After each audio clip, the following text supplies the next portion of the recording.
which is sick. I was paying attention to that today. I was like, damn, okay, that's fucking cool. That's really cool. And you can see it in the chart. It's not like it's a hidden thing, you know?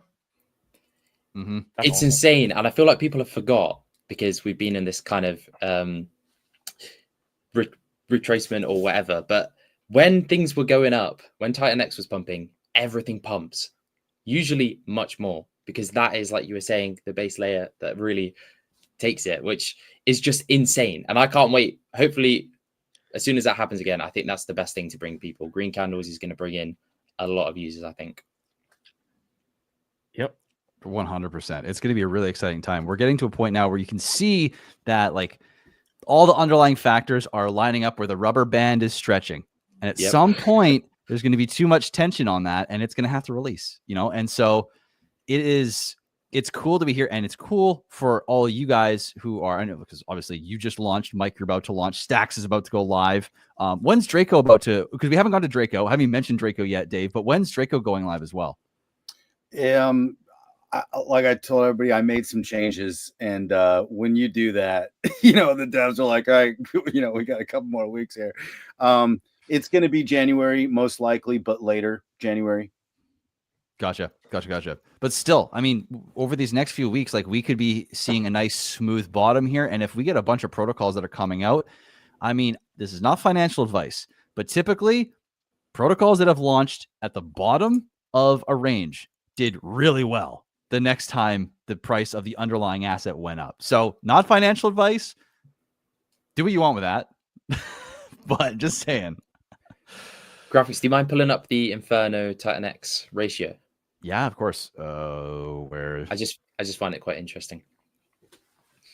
But it's such a good point. Launching all these projects kind of at this low point is perfect. When would you invest in any asset is when it retraces, and then it's a perfect time to get in. So let me delete all my stuff here. And now there's way less TitanX that's going to exist. You know, there is this this magic moment that's about to happen. It's kind of happening, but it's a little slower than maybe our crypto brains want it to be.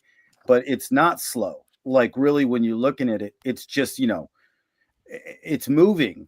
But very soon there's not going to be that much TitanX. And because of X28, you know, obviously Shogun's killing it, but you know, and all these protocols now are building these loops. When TitanX comes in, it goes through X28, you know. So there's a handful of new protocols that are coming in that are going to really accelerate this process as well. So there's really not going to be much TitanX left at some point in the pretty near future, right when the market is ready to just explode, man. So it's going to be really fun to see. Like, we are at the base of a mountain. We've taken a couple steps up. We've taken like a couple steps up the mountain. And like when you hike up a mountain, you don't just hike straight up. Like you got to kind of go through a little ravine right here. You got to hike up and you got to go across this little thing. And then you got to keep hiking up again, right? But that peak, we're not even close. I hate not financial advice. I'm just passionate and I just see, you know, what I think I see here. And I think a lot of us kind of see a similar thing together. But yeah, if you're watching this video, you're early. Like you're here.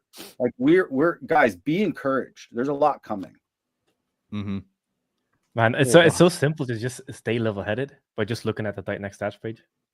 Mm-hmm. I'm like, yep, that's another 0.3% gone. It's I don't look at anything else. I just look at that because that's such a massive leading indicator.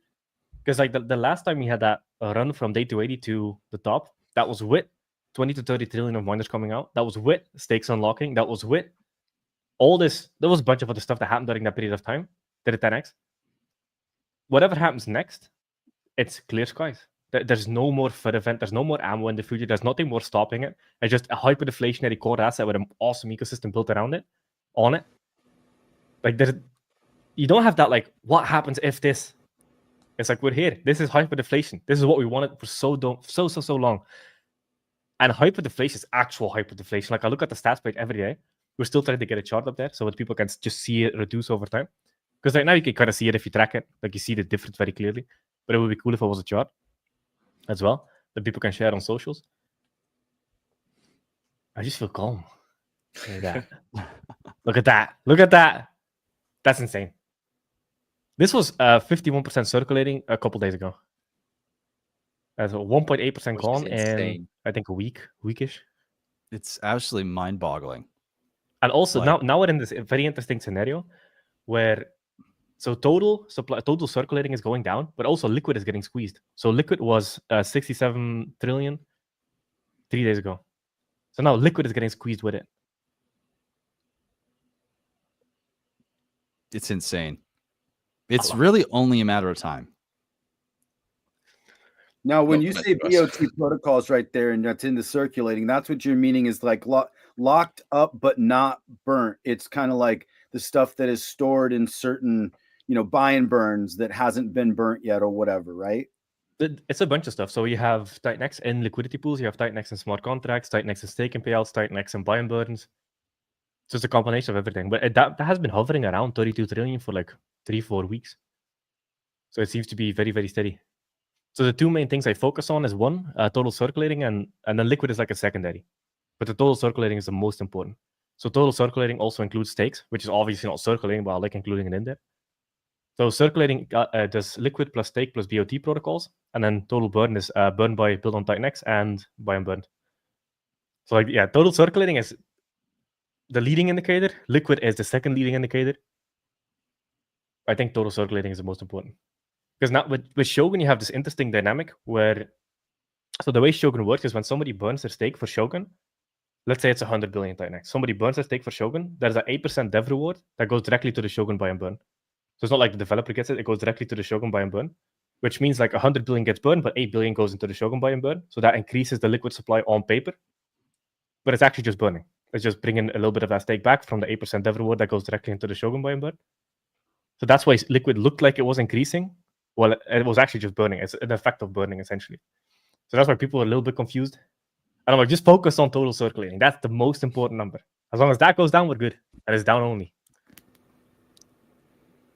It's 100%. literally just a matter of The time. only chart in crypto where down and to the right is a good thing. Right? Yeah, that is the stat you want. That's down to the right, 100%.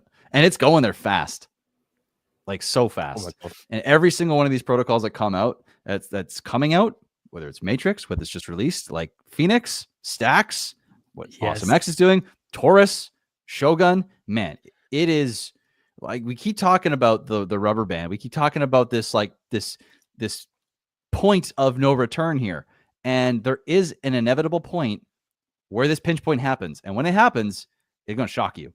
You're not going to be ready for it. So I want to ask real quick, because I want to make sure we get it to, because I want to talk about Matrix, I want to talk about Stacks, I want to talk about awesomex and what Dave, what you got going, as well as Shogun as well. Do you guys have, or Callum, does anyone have any other thoughts, anything else that you want to add to Phoenix, anything you're bullish on, anything you want the viewers to know about it before we go to Matrix? Yeah, sure. There's obviously a decreasing ratio of when to get in. So it is 28-day fair launch, but at the moment, so it was 1-to-1 for 24 hours, and now it's 1 to 0.95 for 3 days. And then every 4 days after, it decreases by 0.025 as well. So if you're interested in Phoenix, just read the white paper or jump in the Telegram, ask me any questions you have. I'm just so excited to see what it can do, because obviously everything's an experiment. Crypto is an experiment, but with all the new projects coming to Inferno, I'm just happy to be a part of it.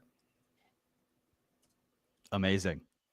Yeah, and that's definitely something, you who are watching and you like Phoenix, you like Callum, you want to participate, you got to understand that sooner is better. If you get in now, you're going to get more for your TitanX than you will tomorrow. And so, not financial advice, but if you're going to play ball, sooner is always better. So I have a question though. I think this is a great question. And Mike, because I want to go to Matrix next, I want to give you the opportunity, or anyone, but Mike, if you want to. Shane asked a question. So will we eventually get to the point where new projects will be using millions of TitanX instead of billions? I love this question. Or should I go for that one? Yeah. Would you like to take this one? Absolutely. Yeah, I mean, obviously, this is exactly what's eventually going to happen. I mean, I think if you look back on Ethereum, back then when Ethereum launched, right, when all these projects we're building on top of Ethereum, as like in the beginnings, like you could go in with like 2,000 Ethereum and like ridiculous numbers of Ethereum. Like now it's like you go into some few projects like 1 or 2 Ethereum, and back then I don't know, it's like, oh, I'm gonna in with 3,000 Ethereum and something like that. And obviously that was at some point, things like that will happen at some points for sure. 100%. It's and we talked about this. I think it was a different stream. I posted it online as well. You know, when TitanX gets to around day 500 ish. If we go to look back at what happened in the initial phase, the first like 90 days, 70, 90 days or so in TitanX, there's about $100 million that came in ETH, 49,700 ish.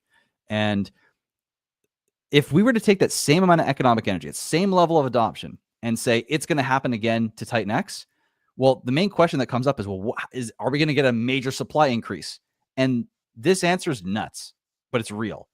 At day 500, if $100 million were to come in, and assuming that was a 280-day mine, which means this is the most amount of supply that could possibly come out for any amount of dollars coming in and creating supply, you'd only see a supply increase of, like, from where we are now in total circulating supply of less than 20%, meaning there'd be around 20 trillion TitanX that would be able to come. That's including T rank and what you could mine.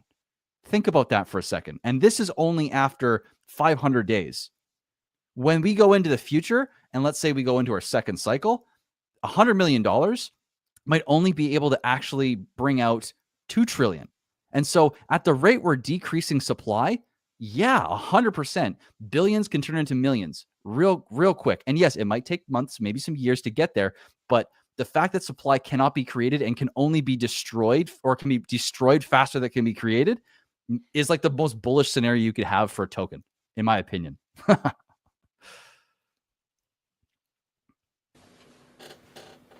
agree. It's literally going to be, I can't wait. I'm just so happy to be here, to be honest. This ecosystem is ready. It's primed. It's literally primed. All these points, all this data. I mean, in my opinion, we're going to good places this bull run, especially the way outside of TitanX, everything's panning out as well. It's literally like the stars are aligned and everything's kind of falling into place. 100%. It's just a little bit of patience, focus on the data, and stay focused. And I think you'll be just absolutely fine if you're watching the stream. And on that note, Mike, Matrix, what's happening with that, man? How are you feeling? I know I'm sure you're swamped and excited as all hell, but yeah, take us through what you're going through right now. Take us through Matrix, and yeah, let's get into it, man. Absolutely. I mean, I think I heard the word patience, and so I'll definitely just chime in there that there is something called the patient incentive pool in Matrix. But let's get into it. Exactly, that's like the landing page for now, but it's going to change. That was just there for as a placeholder. But nevertheless, probably just a quick recap. What is Matrix? What are we trying to do, or what am I trying to do? So it's a capped supply deflationary token. It's going to be a 20-day auction whereby 80% of the supply is going to be on the first 8 days, by the way. We're going to have a buy and burn. It's going to be fed by the incoming TitanX 1. And then the other part is also going to be from the hyper payouts, because the incoming TitanX is going to be by pressure to hyper. So we need to buy up hyper, and that's going to be staked, essentially. And then in the payouts, some of that payouts will be going to the buy and burn, so that's why the buy and burn will be sustainable in some ways, because it's going to be getting those payouts in the buy and burn. And yeah, probably that's like essentially like a little summary of what Matrix is. We can be going probably a little bit on the patient incentive pool, because that's somewhat like a little bit what people mostly like asking about. But essentially that's like the little recap what Matrix is. Beautiful. Well, I'll try and summarize it real quick, see if I got the gist of it. So basically, it's like Dragon X, except there's some exceptions here. So in terms of the user experience, playing early is better, because the majority of supply is able to be created or able to be basically minted, right? In the first, you say 8 days? Yes. Right. So first 8 days, if you want to play ball with Matrix, you probably want to get in sooner than later, right? Because it's going to be a deflationary token after the mint phase. And it is getting its buy and burn, it's basically leverage for its system out of the hyper payouts, which allow it to basically continuously every 98 and 369 days replenish itself, because the hyper buy and burn brings hyper into its payout system. It doesn't need more miners to be started in order to get that, which creates a different kind of sustainability for Matrix. But then you've got the patience incentive pool, which is the interesting part that I think a lot of people are going to want to hear from you about, because I think this is one of the coolest things about Matrix is this incentive pool, because we've never seen it before. It's a brand new innovation in creating a gamifying waiting. It's almost like staking in a way, but it's like pre-staking, and then you're holding it before you get the token. It's cool. It's really, really cool. So I want to hear more about the patience incentive pool. Absolutely. So the whole idea was actually the following, right? One thing which I wanted to achieve was that how do I incentivize long-term people, right? Because if somebody participate in something, right, and there are a cohort of people who just believe in the project, and how do I incentivize those people? That was the initial idea. And then I just went to the drawing board, and I was like, okay, how can I achieve this, by the way, right? And so the way I achieved this was through this patient incentive pool. And how does this work? Essentially, the patient incentive pool will be continuously funded by 5% of the tokens acquired through the buy and burn mechanism. So whenever the buy and burn gets triggered, not 100% of the matrix being bought will be burned. 5% of that goes to the patient incentive pool. And how do you participate in the patient incentive pool? It's essentially whenever you participate in the auction, you are automatically in this patient incentive pool. So like you don't actually need to do anything. So that's the beauty of it, which is as long as you participate in the auction, you are directly in the patient incentive pool. And when do you get your tokens? This is something now you have to know, and that is depending on how many tokens you have, like relative to all other people. That's like your share essentially, right? Like how many tokens you have. And the global share essentially is the unclaimed tokens of all the people, and how many tokens you have, like throughout the auctions, how much you got, like the relative to other people who have not unclaimed as well. That's like your percentage of the share, or like of the tokens which are unclaimed. And whenever, and you can get out at any time essentially. So when you participate in the auction, after at the end of the auction, which is normally 24 hours later, like I mean at the end of the auction, when you participate in the auction, after the auction, at any time you can claim your tokens. But if you wish to wait, then you can basically earn more tokens. Yeah. And so there's a bit of a few things here which you have to know. I think I guess, is that a bit clear already, like what how this works essentially? There's a bit of like percentage allocation, especially in the beginning. It's like very low, but then it just goes higher and higher. But especially in the beginning, it's just very low. The patient incentive pool allocation changes every day, so it's like linearly, and after the 28 days it's around 1%. But all in all, the summary is the following, which is the patient incentive pool gets funded through the buy and burn, and relative to other people, how much shares or how many tokens of unclaimed tokens you have. Whenever you claim out, you're gonna get your share, like your extra tokens essentially. So in the auction, if you, let's say at the end of auction, you get, let's say whatever, 10,000 tokens, just as an example. And if you just waited longer, and depending how much shares you have, you're going to get extra more tokens on top of whatever you had essentially, and they will be coming from the patient incentive pool. So it's like basically like a giant financial game of chicken.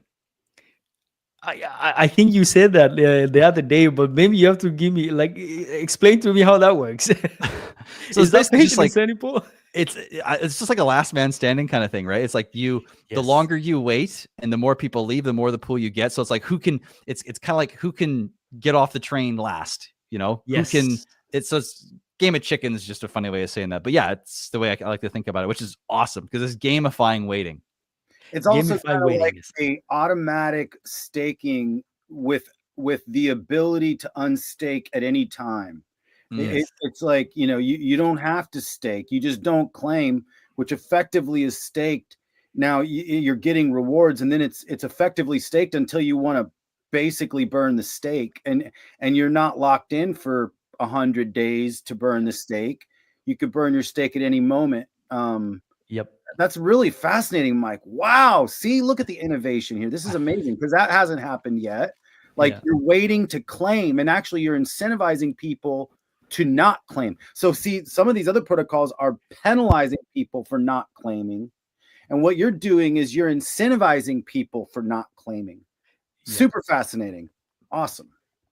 That's a great point. I hadn't thought about it like that before, but that's cool. You have like an inverse relationship to the claim button.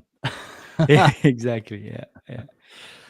Yeah. So I mean, I just thought it was like this was like somewhat interesting, and especially the way the pool gets funded actually, which is from the buy and burn, right?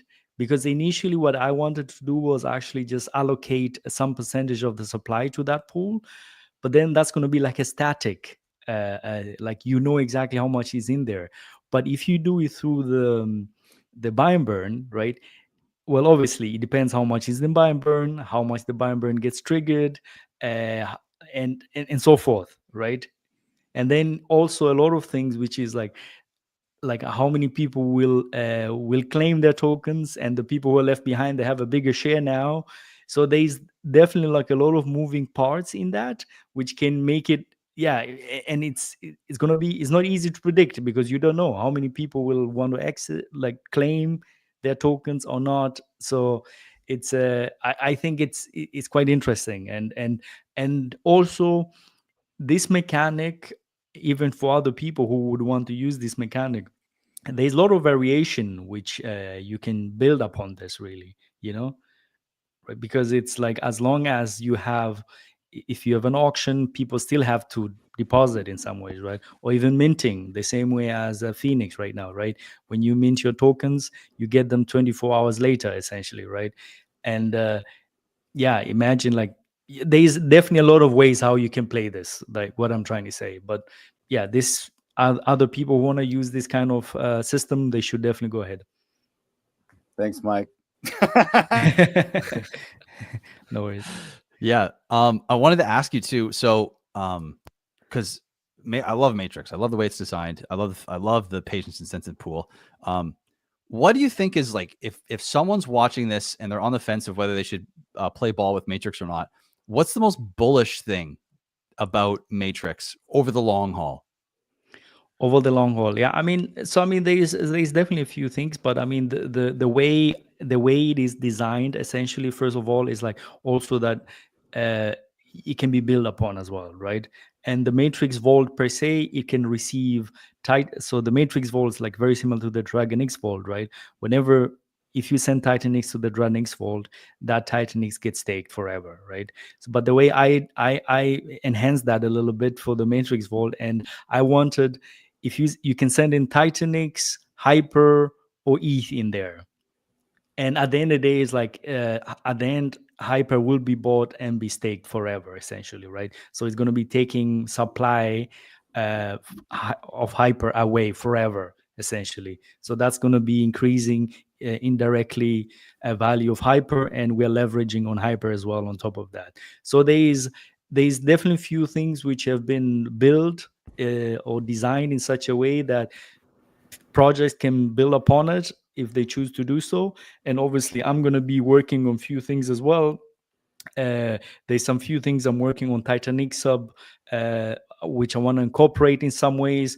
Obviously, I cannot say much, but once that has been released, then there's probably some more things which I'm working on, which could potentially be integrated there as well. So yeah, I'm definitely not stopping. That's one thing for sure. And we're just marching on. And yeah, we'll see where where this will take us. Well, I'm excited for you because you're a madman. You're a machine. Literally, look at your profile pic, and it's going to be a lot of fun. So I would ask you guys here. So Callum, Dave, Utah, Jake, you guys have any thoughts or any questions about the Matrix? I've and got chat, one. you guys too. Yeah, I've got one. So, I mean, more of an observation. So, obviously, it's capped after 28 days. And if you're holding a hyperdeflationary asset, and let's say you have 1%, and then the supply is being burnt, your percentage goes up. But what Mike has kind of done is your percentage is going to be even leveraged up even more if you're in that patient incentive pool, because you're being rewarded more Matrix tokens for just holding, for just being loyal to the protocol, not fading it or anything. And then if you do want to get out, if Matrix reaches a good position where you want to sell, you can, but then you leave that patient incentive pool and you can never enter it again. So it is a massive game of chicken. I can't wait to see how it plays out. Yeah. And by not claiming, those tokens are actually not even on the market yet, which actually does help the price, stabilize and stay high. So it actually incentivizes people to keep supply off the market. Yeah, I mean, that's such a good point. Yeah, I mean, that was just like the idea, and then the other thing is, I mean, these are just ideas now, right? I mean, let's say, I don't know, there's few things. Let's say there's a project being built, and then you can reward only the people who are in the incentive pool, for instance. Like that would be an example.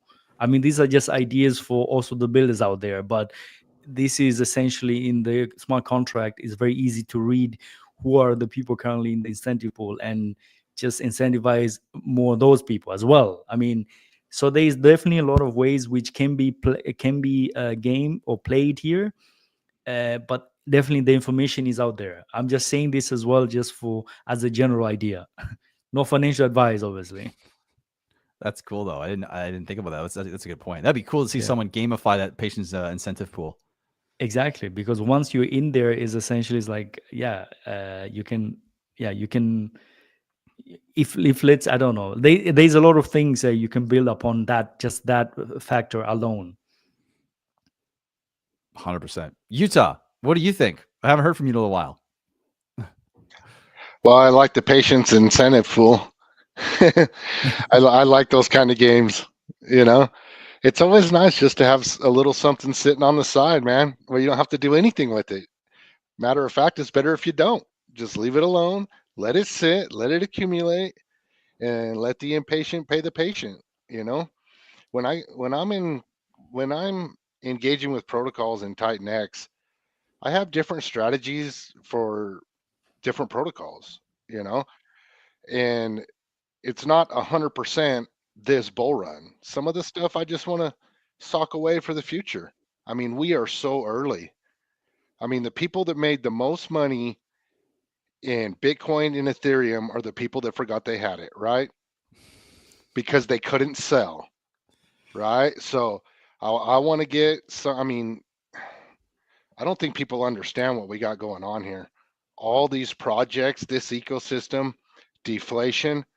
I mean, yeah, you can have a short-term mindset and you could play just this bull, but I mean, the amount of builders that you see in this ecosystem should be a cue for everybody to be like, okay, there's this many people forking out money out of their own pocket to build this. Do you think we're playing for just one bull? Because we're not.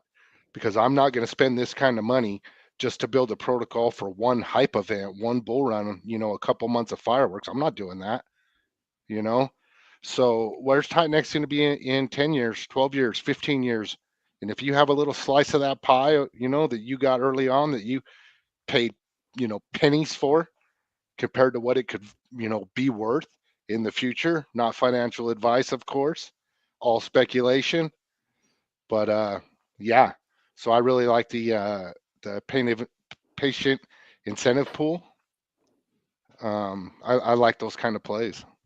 Well, I think you make such a good point of like, and I want to hit this home for the viewer too, is you can put a small amount into something like the patient incentive pool.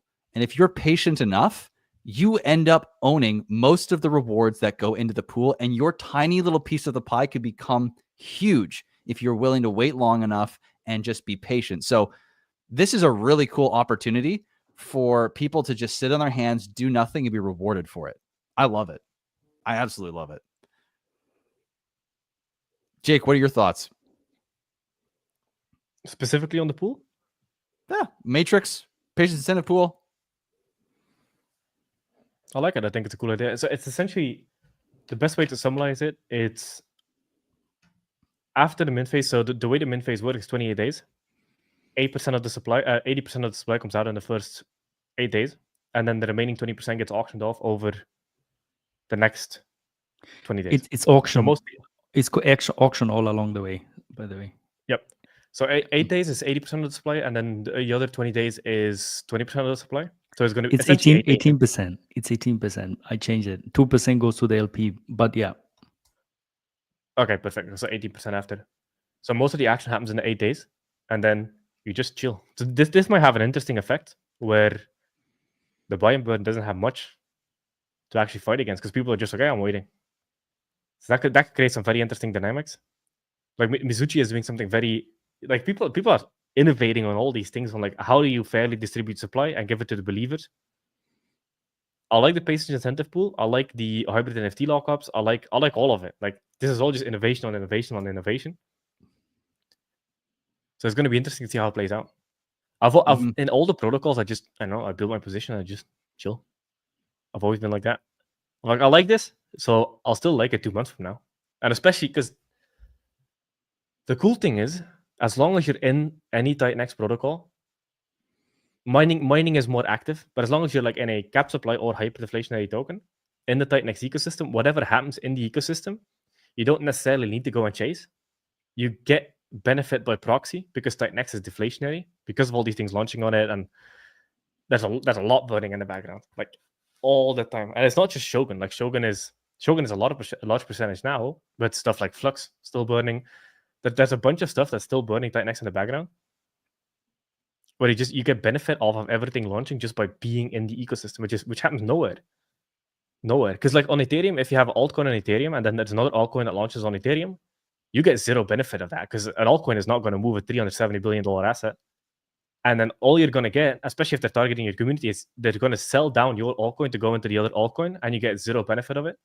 The cool thing about our ecosystem is you get all the benefit of it because it's within the ecosystem. It burns TitanX. Yeah, that was completely fucking off topic. All I like it. I like welcome. the incentive. Yep. Cool. It's so true, though. So there's so much to be excited about. It really is. Utah. One tour. Okay. Well, I want to make sure I get to each and every one of you guys first, and then we'll talk about Taurus. But I want to hear from Utah because Stacks is dope. Let's talk about it. I'm going to bring up the white paper here, and I want you to give us the deets on what this thing is and why people should get excited about it. Well, hold on. Did I share it? No, am I sharing? Hold on. What's going on here? He's like silence is the most powerful word. Okay. This should be shared now. Okay. Awesome. You there, Utah? Yep, I'm here. Let's go. So, excuse me. So I won't just read this, but I will basically tell you that Stacks is another it's another easy button from the E280 ecosystem. Basically, there's going to be a token and there's going to be an NFT. Minting will be 28 days. TitanX or Ethereum to enter. And basically what Stacks is going to do is it wants to become a whale in every staking protocol on TitanX. Now, it doesn't want to take over any staking protocol on TitanX, but it wants to be a participant. So what it'll do is it'll take those rewards every 9 days. There's a cycle, payout cycle. And every 9 days, those 10% of those rewards will be paid to NFT holders. Now, during the mint phase, things are a little bit different. Can you bring up, let me see, the rewards page? Yeah. So this is very important. So, and I'll just read this part. The rewards pool gets filled with TitanX and X28 from staking payouts. All TitanX not getting compounded are converted to X28 and distributed as follows. Auto compound, TitanX and X28 used to market buy ecosystem tokens and stake. Buy and burn, X28 used to buy and burn stacks. NFT holders, X28 sent to NFT holders. So what happens is the rewards that get paid out in TitanX from all these staking pools, the portion going to the buy and burn and going to the NFT holders, we push all that through X28. So we're getting a 50% burn right there on everything we're pushing through. So the TitanX that we compound, we don't do that with just because gas costs, coding, it's not really practical to do it that way. But if you look at the phases here, during the mint phase, the days 1 through 28, 0% of the rewards that we get from the staking pools go into compounding. They all go to the buy and burn. And everything that goes to the buy and burn is TitanX swapped through X28, but it buys E280 first. And that E280 buys stacks and burns it. So after the mint phase, then 80% will go into auto compound, and the rest will go into the buy and burn and the rewards for the NFT holders. Now, what we've done is we've set this sliding scale right there.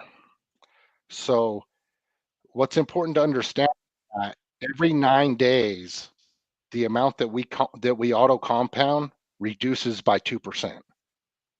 So we're starting with the 80% auto compound, but after the first 9-day pay cycle, well, now we're down to 76%. And that percentage is proportional to the buy and burn, right? So when we go down to 76%, that 4% is now going straight to the buy and burn, which is pushed through X28. And like I explained before. So then, the next time that we do it, we're 76, 74, 72. The whole time that we're declining and we're putting less into compounding, we're putting more into the buy and burn. Now, mind you, this is a cap supply token after 28 days. No more will ever be created. But yet these staking pools are going to run forever, right? So imagine when it, after what is it, the 30 cycles, now we got 60% going to the buy and burn constantly, forever. It's set.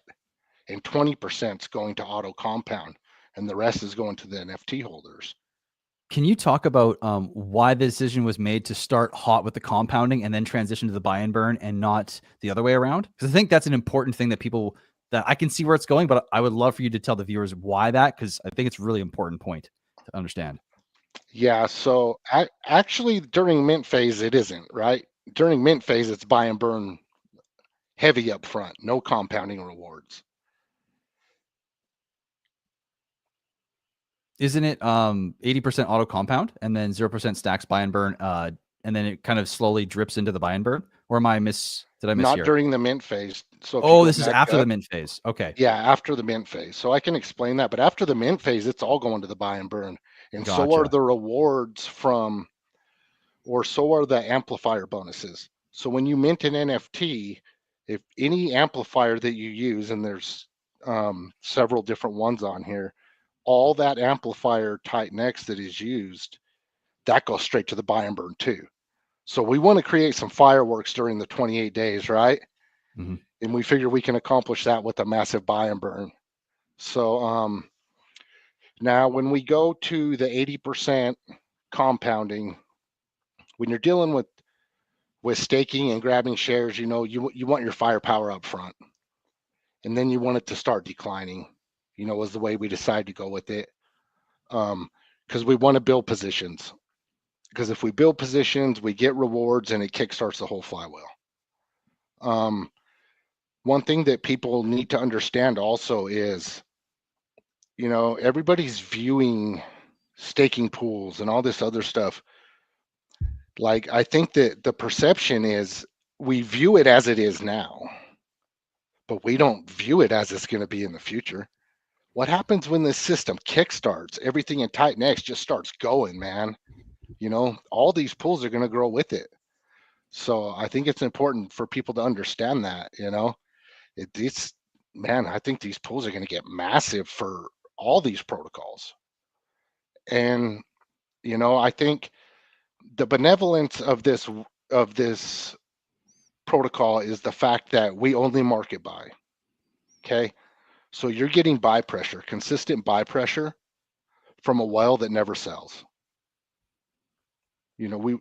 These tokens will never hit the market. Once we purchase those tokens, that's it. They're locked up. They'll never see the market, and it's straight market buy pressure. And I know that buy pressure is massive. Buy pressure is what drives price. It's the market buys. 100%. Let me wrap my head around. So let's go through the rewards one more time. So I was tracking the compounding and the buy and burn, but the rewards, can you go over again where they come from and where you said that every 9 days they're paid out to the NFT holders? Correct. So the rewards come from the staking payouts. Right. And the NFT holders get 10% of that. Right. Every 9 days.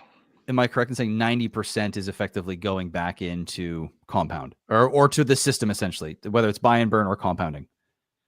Well, you have Genesis and buy and burn in NFT holders. Right.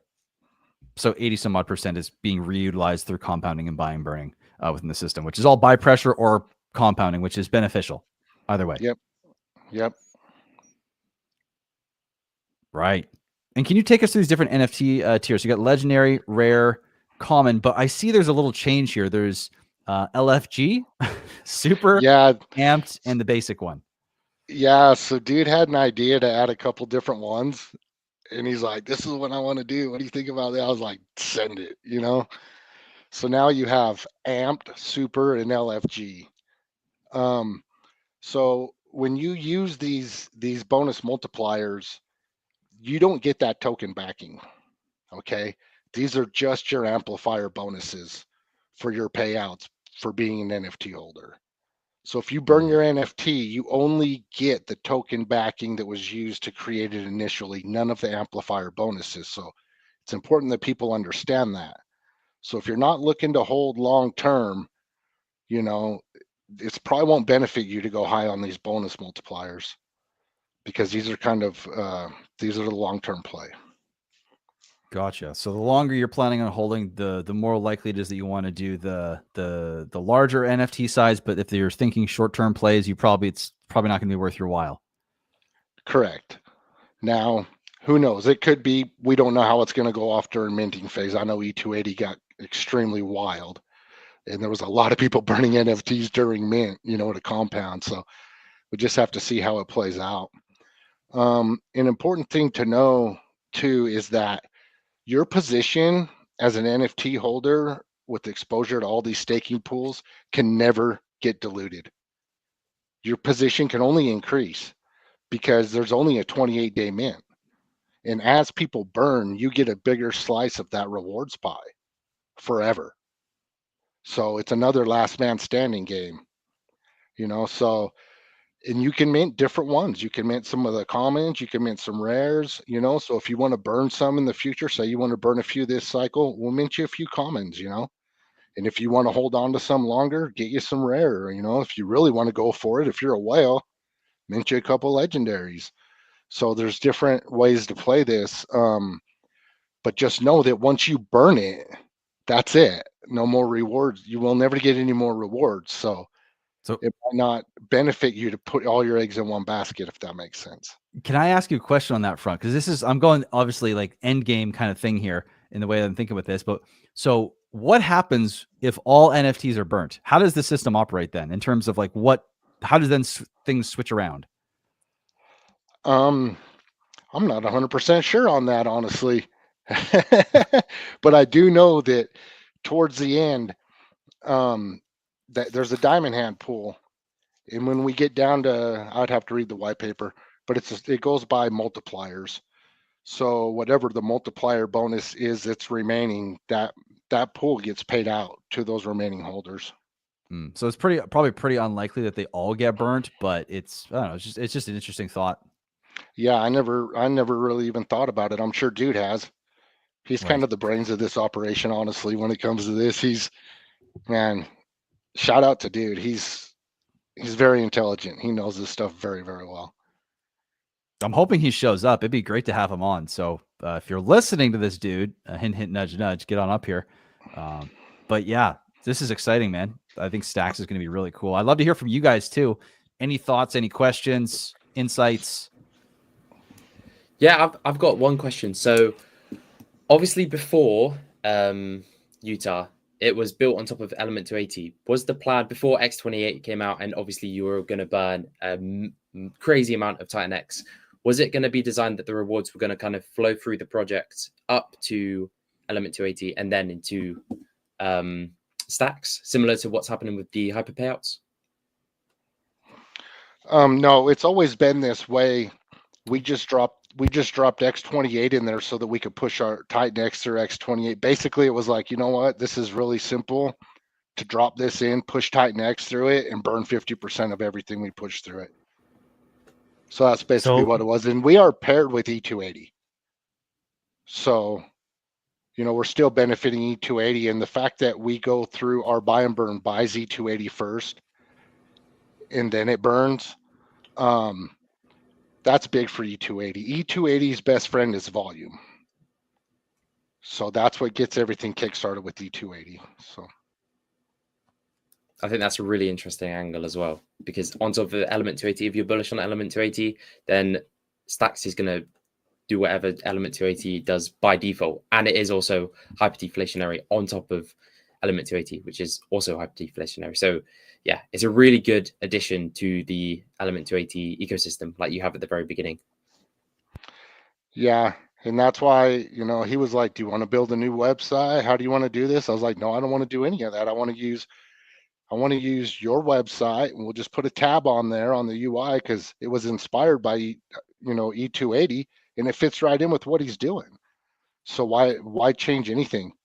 It's just make it right there and keep things simple and, benefit E280, and let's go. Love it. I like it. Jake, were you going to hop in and say something? Nah, I'm just vibing. I like it. I think Stacks is a cool idea. Matrix is a cool idea. Phoenix is a cool idea. It's all cool ideas. I like it. So far, there's nothing that I heard where I was like, I'm not sure if I like that. It's all good. And we are launching on the 22nd. Just so everybody knows. Let's go. Let's go. Not even that long. A week away. Damn. Wait, on the 22nd? Yes. God damn. Okay. So many launches. Matt, we have Phoenix yesterday. We have Matrix 17th. Yep. And Stacks 22nd. And Venturas. Yep. And God Eggs on 28th. Right. Oh my God. Oh my God. We have the second wave coming. I mean, this is, I think, a lot of builders tend to lean more towards the crypto veteran side. So everybody realizes getting it out during a low is the best time by far. So I think that's why you see a lot of the launches around now. Mm-hmm. And there would be more, but we have to make sure that we're not pushing our devs so hard. They got to actually really develop good stuff. And, a few changes to, we're going to have a big February, guys. There's a lot of protocols building right now that it's probably going to be February when they start coming out. So it's January and February is going to be a really big months as well. And, actually, that's the thing. I don't think it's really going to slow down. When you start to build, you're 6 to 8 weeks out, typically from launching to do it right, depending on your protocol, and sometimes longer.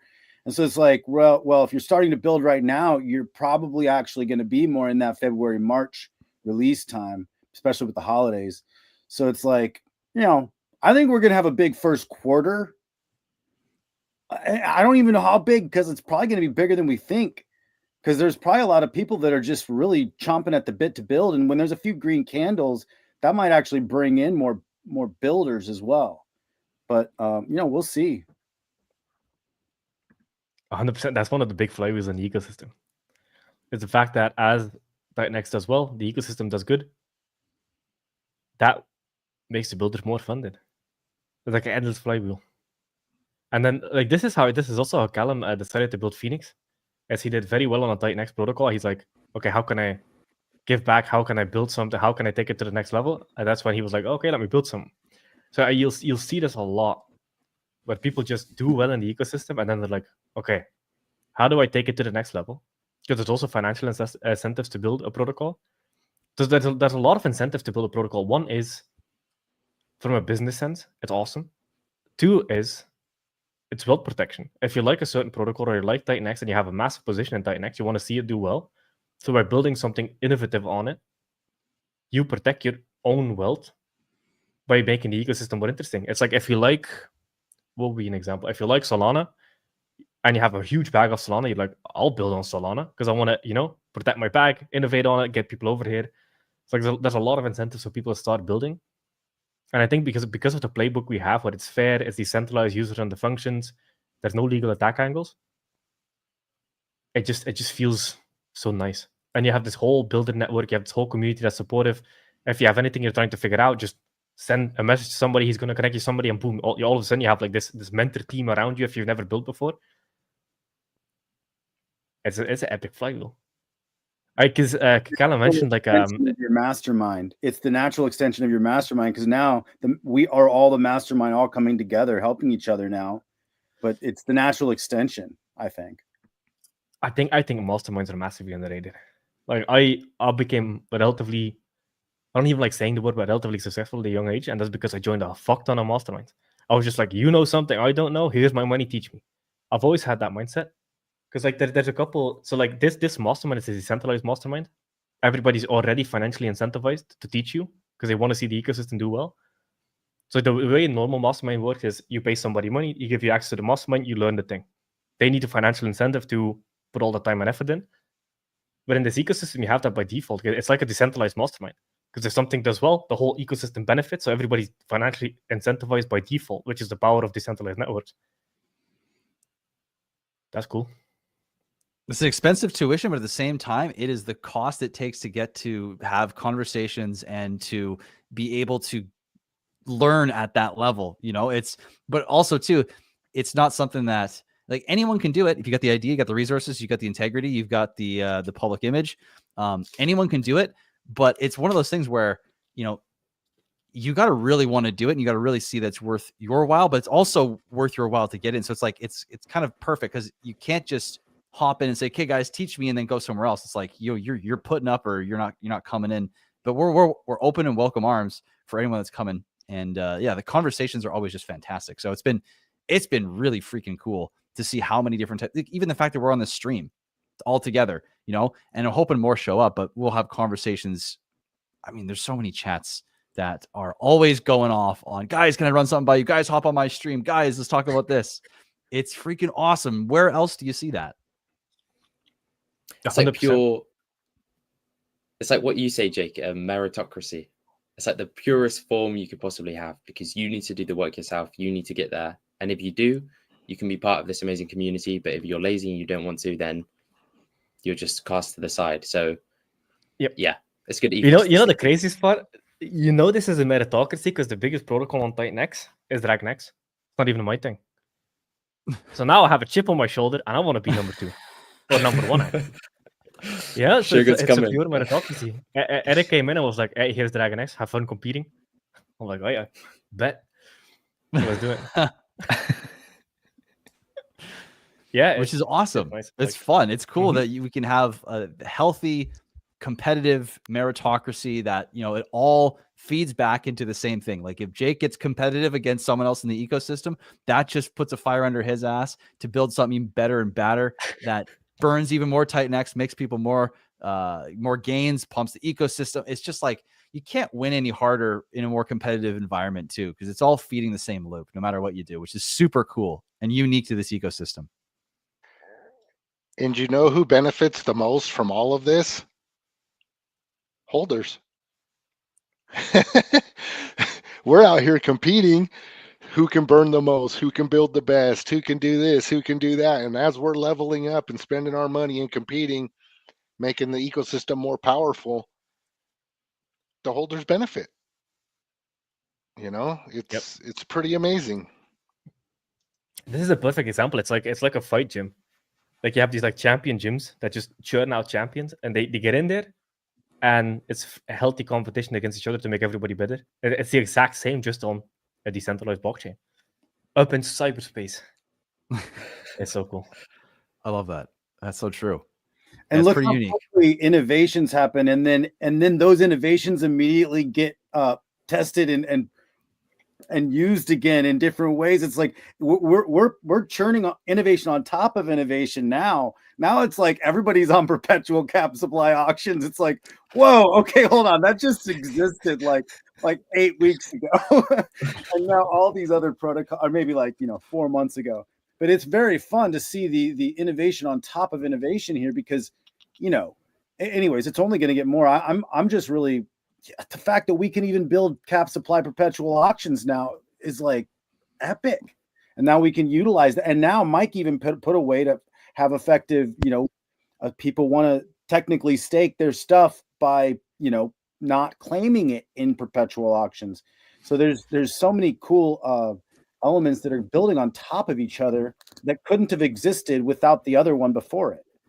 Very cool. I got a question here from Shane for you, Utah, just to cap off the whole stacks conversation here. So this is Utah. If you would buy 5 super rare NFTs at 1.2 billion each, that would be 6 billion TitanX, but would give you a 70x multiplier. If you buy 4 rare NFTs of LFG, you will get 80x, I'm assuming, multiplier at the same cost. Is this correct?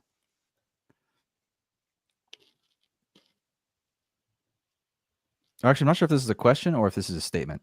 So I'm making it a question, but. And I don't think there will all of them will get sold, because dude actually I guess he's doing some treasury stuff where I think the treasury is going to be buying a handful of the stacks NFTs. So I mean, if everybody sells, those ones are going to get all the rewards. Then it's going completely benevolent. Right. That's a good Is that with Helios? The Helios treasury? Yeah, Helio. Well, I guess he's doing a DAO vote right now to see if the DAO wants to, buy some of those in the treasury as an investment. This guy has a good question. That guy does have a good question. Yeah, that's a great question. Whoever that is, great question. Taurus is coming right at. Dude, I want to go to Dave, because Dave, we haven't had a chance to go through what you've built, how it's gone, what you're also building. I want to hear from you. Yeah, man, what's going on in your world? How's awesomex looking? And you got Draco coming as well, right? You said you got some adjustments that you're tweaking with that. Well, made them. We made them, and we're moving forward with them. It just delayed the release a little bit, which is totally okay. Really want to make sure that we're delivering something amazing. That's great on a lot of levels. As we watch these streams, we're like, oh, that's a good idea. I just changed the white paper. Sorry. But at some point you gotta just say, there's what it is, and this is what it's going to be. But there's some really cool innovations that we're doing with Draco. So awesomex really was intended as an input token. There's a really great ratio up front. You got to believe in it to want to mint it, but right now it's over 2 to 1. One TitanX still gets you over 2 awesomex on Fridays. Now that's going to go way below 1 to 1 over time. It just drops 2.8%, but it drops every week. So it's just a little slower of a protocol to kind of see really what it's, and it's paired with DragonX. So actually our DragonX ratio is going up. If you look at the awesomex DragonX pair, it's a very cool chart to look at, which, versus the USD one. But anyways, but I wanted to give everybody more things to do with the awesomex, and I really want awesomex to be an input token. Now there's some innovations I wanted to try to build. I tried to build them on different protocols. There was, I ran into some design challenges with pathways and selling things down accidentally, not wanting to sell things down during these pathways, not wanting to, like you can't. Like if you find yourself selling something down, you have to redesign. Anyways, that's how I feel. So I want these loops to be beneficial to everybody, and I want awesomex to be a universe. So what we did was we created the hybrids, the awesomex hybrids. awesomex hybrids right now are literally like a savings account for your awesomex. And there's 8 different characters, 3 different tiers, and right now you can mint and you can hold. It's really just another puzzle piece to the awesomex universe. And what it does is it chronicles the first 8 characters of the awesomex universe. The NFTs do, and each character is intended to be a protocol. So currently there is awesomex, right? The first one, but the first one's Draco. So there's some NFTs for Draco, and then Drogon, and then Alpha. So those are the first 3 protocols that are going to be launched on top of awesomex, besides Awesome V, which is coming at some point, whenever the pillars are launched, which will be exciting too. And Awesome V is on one of the NFTs as well. He's Rockstar Dragons. That's kind of fun. But I make movies and stuff, so I like the stories behind this stuff. So I think what I'm doing is creating Team Awesome, where I think we can do some really fun stuff, like graphic novels and things like that. Maybe even video games in the future.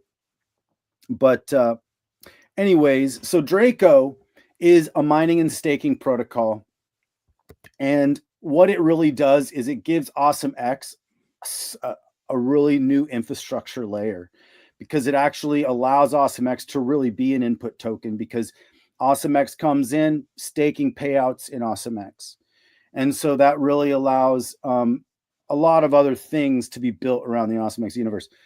But the cool thing is we made it really aggressive. And we also are pairing with, we're creating an X28 pair.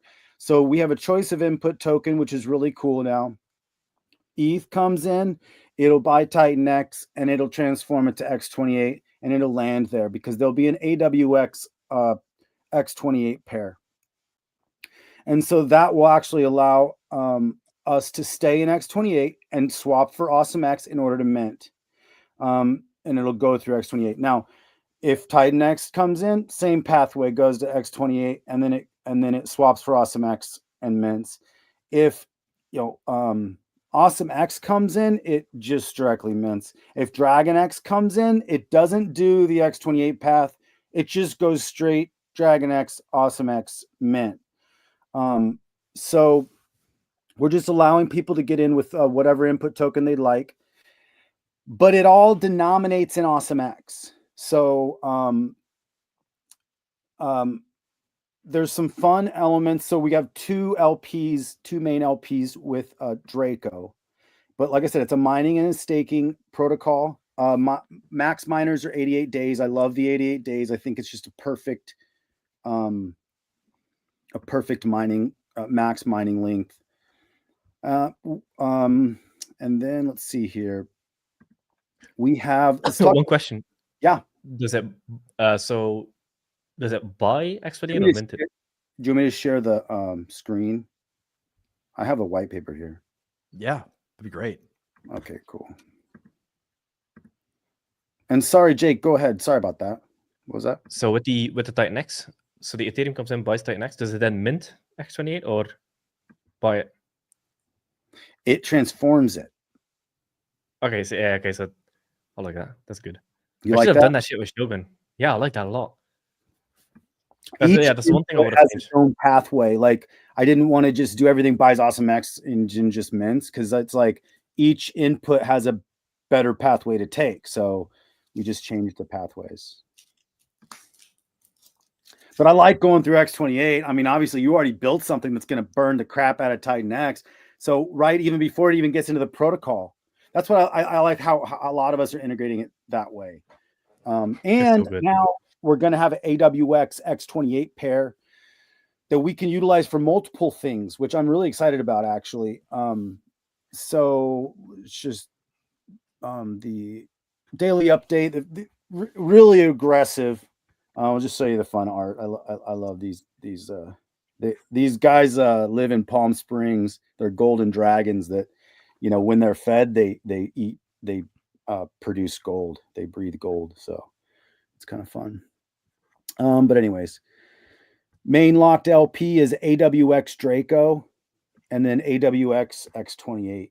And we have a couple different LP thickener pools that will help both of those fill up. We have the choice of input tokens here, 88-day miners, and then let's look at, there's the distribution. We can go that later. Let's go to the daily update. This is really aggressive, but we have every day the max mining capacity goes down 2.8%, and the cost goes up 0.28%. So it's actually a 25-day halving. Every 25 days there's a halving. So it's extremely aggressive, but it's going to be a lot of fun, I think. And then staking has 3 payouts. Max length stakes 88 days, 888. And then there's 3 payouts, 8, 28, and 88 days. This talks about staking. And there's no penalties. Your stake will just, if you don't claim it, it'll just stay staked until you want to unstake it. But there are early claim penalties, which are optional, and you get to do that. If you want to unstake, there is a penalty, but that's an optional penalty that you can choose to make. But there's no other penalties other than that one. LP, this describes the LP and talks about the thickener pools that we have. We have the buy, burn, and grow, which has a small thickener in there towards the AWX Draco, and then straight up 3% of everything is used to thicken the AWX X28 pair. And buy, burn, and grow, basically 92% go to the buy and burn, 8% go to the AWX Draco liquidity thickener here. And then we have a vortex.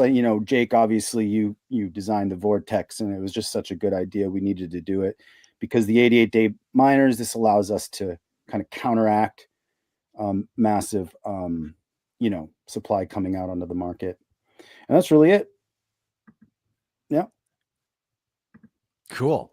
So is the intention to do get the supply out with the aggressive mining, and then to basically allow the funding to come in to fund the staking side, and the staking side will then take over as the predominant side of the protocol? Okay, so this is actually one of the reasons that Draco exists, and that is phase 2, Drogon. Drogon is actually one of the main reasons Draco exists and why it needed to exist. More protocols to come, but Drogon is the thing I've been wanting to create this whole time. It's basically like Dragon X, but it's a mining and a staking loop. So it's an infinite mining and staking loop instead of only a staking loop.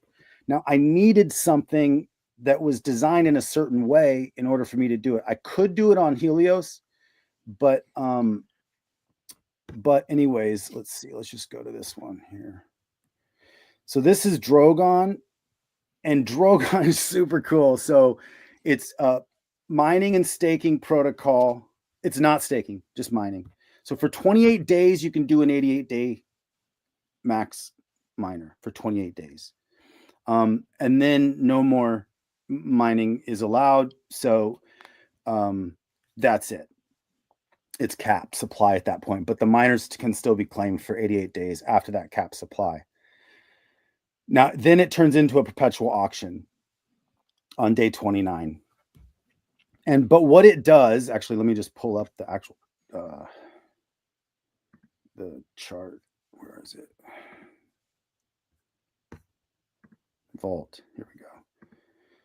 So basically it comes in here, and here's the allocations. Here's the Drogon Vault, and the Drogon Vault does 3 things. It fills up the perpetual auction, and then it also fills up the max mine pool, and the max stake pool. So what happens is 17% per day max mine. So it creates a max mining ladder in Draco. So it's mining and staking. So yes, it is diluting the staking pool, but it's also inputting into the ecosystem, which actually pays the stakers more.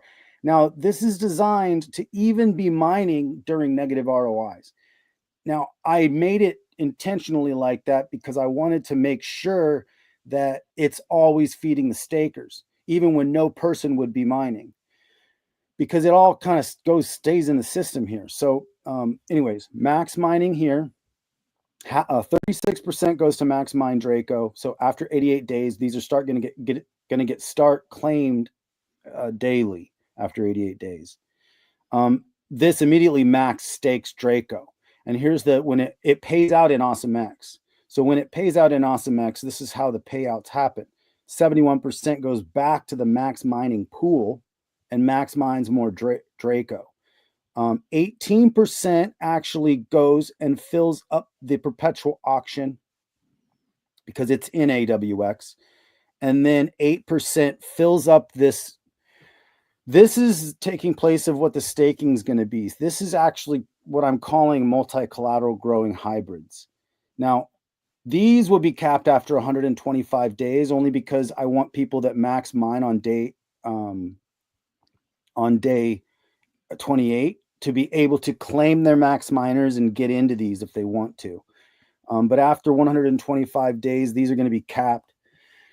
And basically, it's going to be you're going to be able to use your Drogon to mint these hybrid NFTs. And so it'll store the Drogon in the first place, but it will fill up with additional Draco and awesomex over time.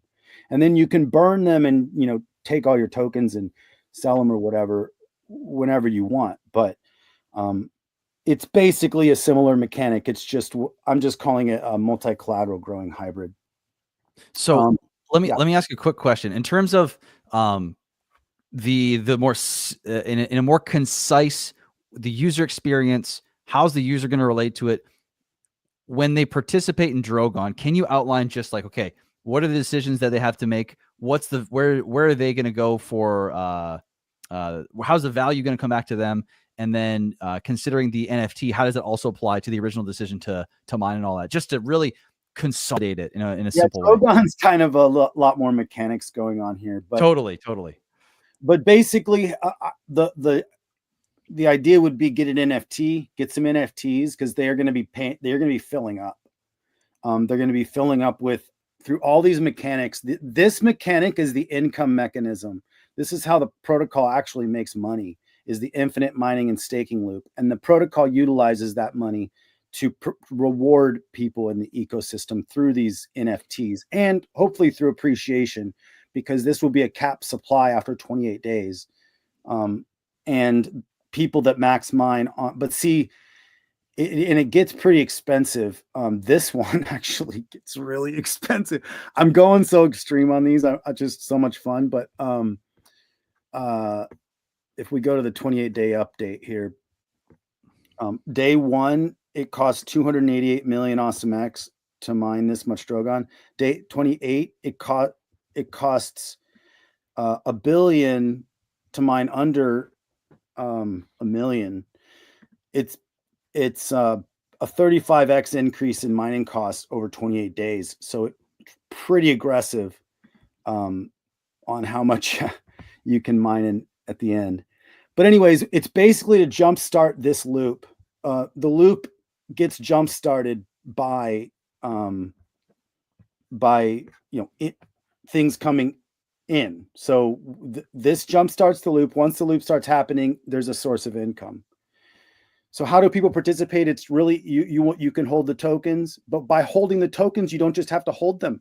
You can actually mint a hybrid NFT that keeps growing over time.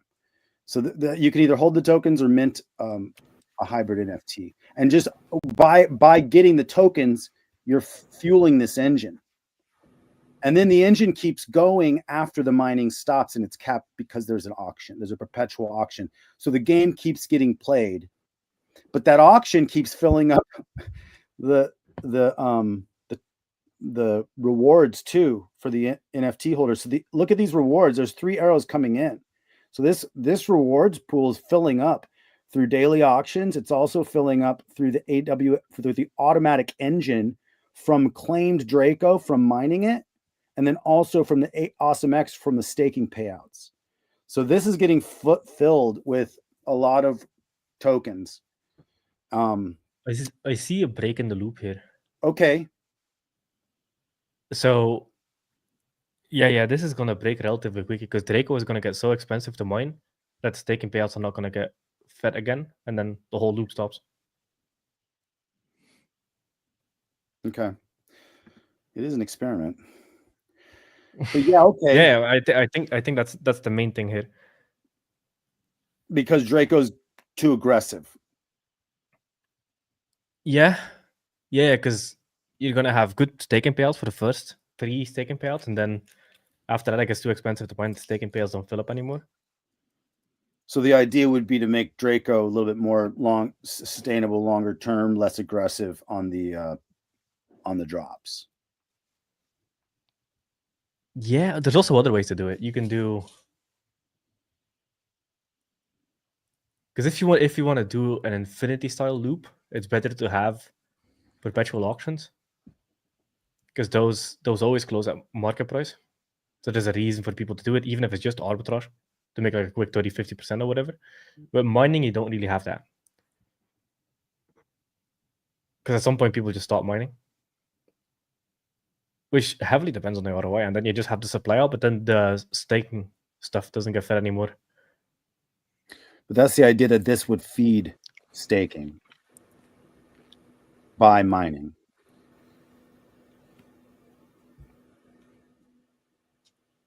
Nah, it breaks.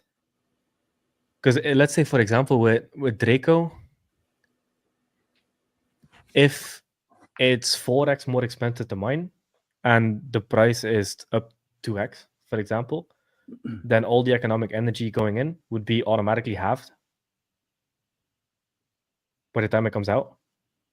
So you can start with 10 grand and at the end of the mining have 5 grand.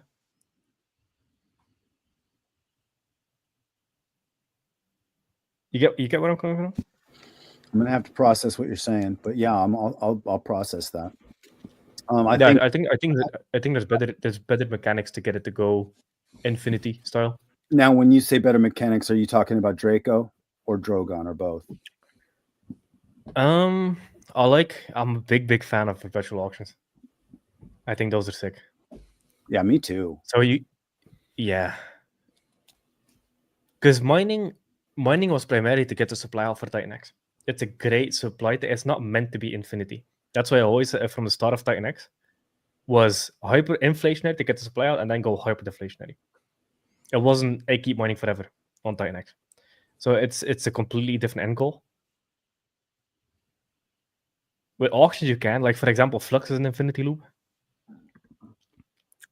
Volt is more hyperdeflationary auctions with the perpetual style. So if you want to do something like that, something like Flux is probably better. That style of auctions, where there's a certain amount of supply comes out every day. Instead of mining staking, it's auction staking. Yep. Exactly. And then the supply just reduces every day. Because Flux is kind of designed to be that as like an arbitrage monster. So that might be good good inspiration for Draco.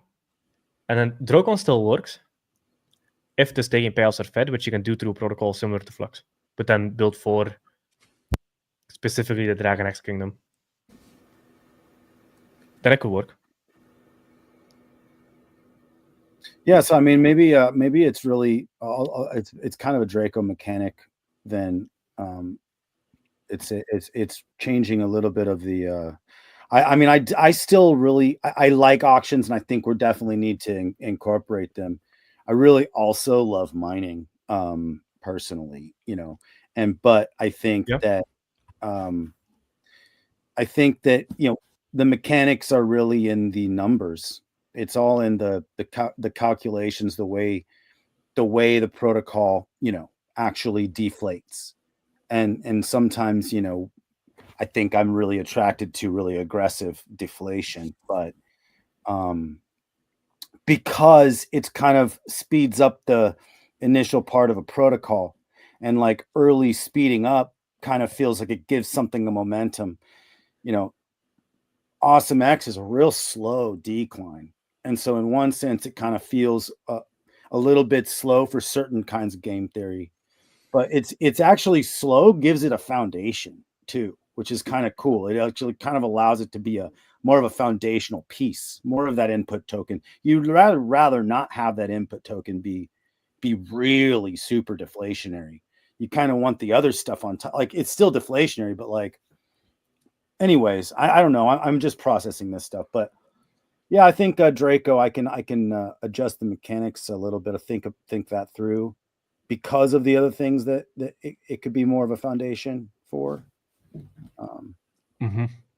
Well, I think one thing in terms of like designing the supply, one thing you could think of is like, you have an inflation model in terms of how your supply comes, and the deflation comes from the back end of how that supply is created, which then comes in later, right? So you kind of have two separate mechanisms that then feed into the end result. So if you can think about how you can create an inflation model, whether it's a combination of auctions, mining, or minting or whatever, right? That can then bring in enough economic energy to later create that deflation, because deflation only happens from supply that is created, not from supply that isn't created. That's just disinflation, right? That's just a slowing down.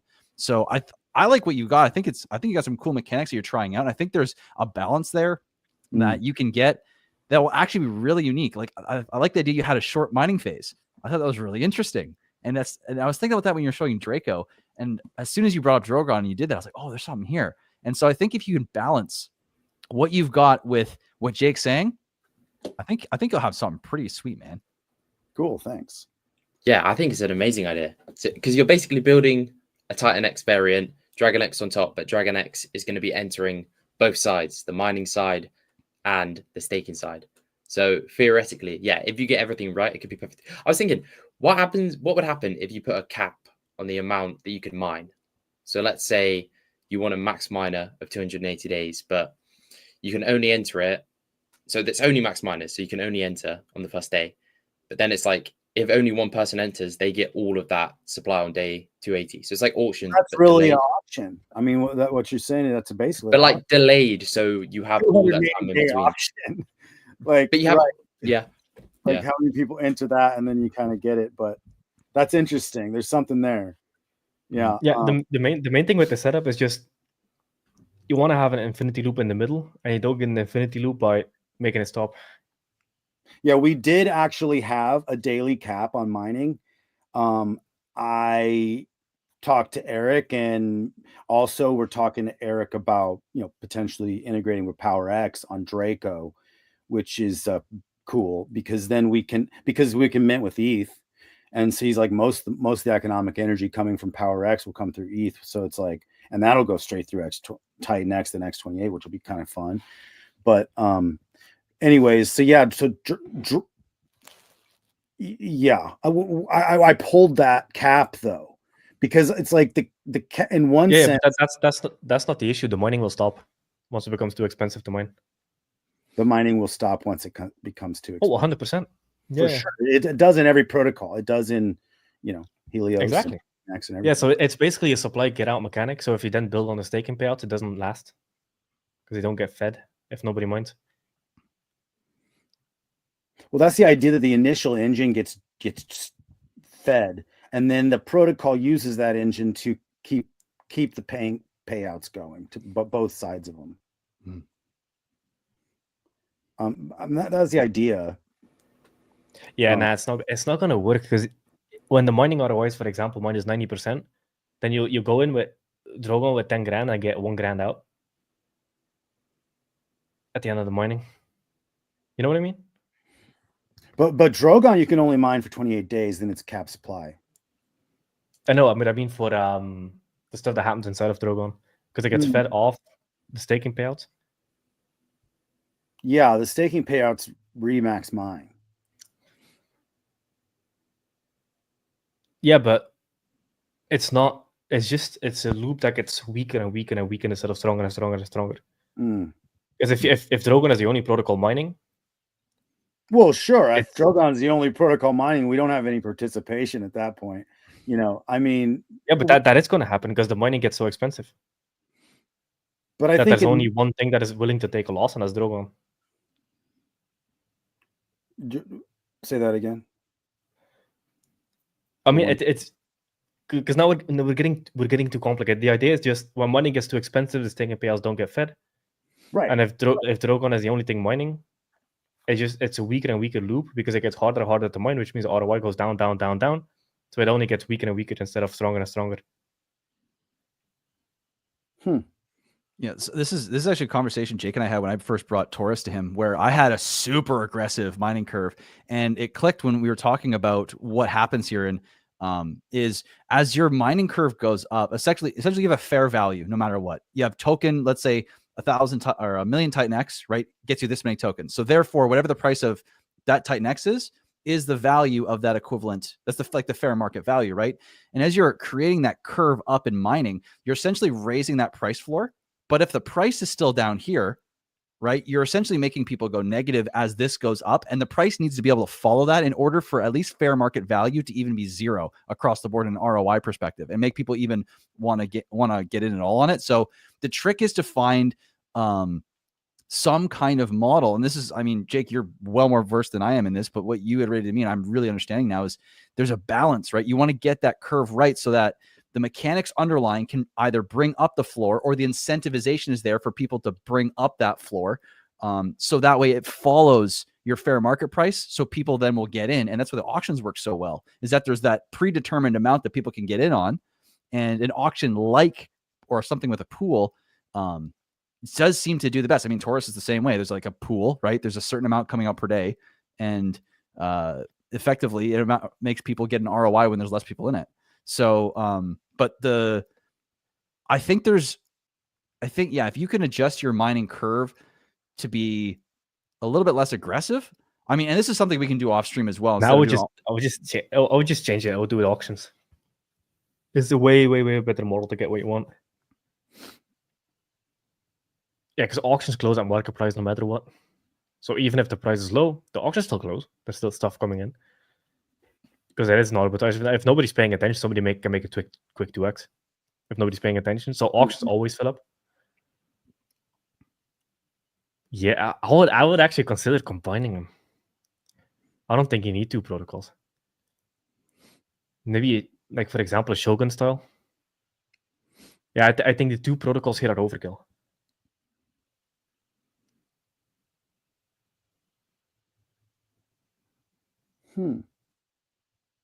Okay. Well, you know what? One thing I I would want to say definitely lean towards auctions. I just want to say I appreciate the fact that we can be live here and have a public discourse about this. And it's cool. Thank you so much, guys, for talking about this too. I mean, I love talking it through. It's like I can't just have this rattle around in my own brain. Oh yeah, 100%. Because otherwise you start building it, etc., and then you're like, oh fuck, wait, nah. And then you need to leave it back. That's even harder. Dave, you are already building, aren't you? Oh yeah. Oh yeah. Oh shit. But, okay. I mean, the devs are getting paid. Oh yeah. But hey, it's like sometimes those changes that when it's just parameter changes, when you start doing infrastructure changes, I've actually done that a few times already. But it's like when I start doing parameter changes, it's really changing a few numbers. It's not really changing the code. So some of this stuff we can actually keep getting right while we're building. It's not going to stop, but I do need to get it right, of course. And I know that there's some kind of a sweet spot, and maybe these two protocols are overkill in one sense, but the two protocols also have very specific reasons for being. I really like the multi-collateral growing hybrids, which was going to be a separate protocol, by the way. And then I decided, nope, that's going to be the staking mechanism in Drogon, instead of making three, anyways. But I think that Drogon has a very specific purpose, is to test the infinite mining and staking loop. And then also create reward system through the multi-collateral growing hybrids. The Draco has a different infrastructure kind of piece, because ultimately this is kind of like these ideas are not going to stop now, and there's going to be more launched. And now I have characters to launch them under that have already kind of been established. And people are going to wonder, hey, what is Ninja going to be? You know, hey, what is Sumo going to be?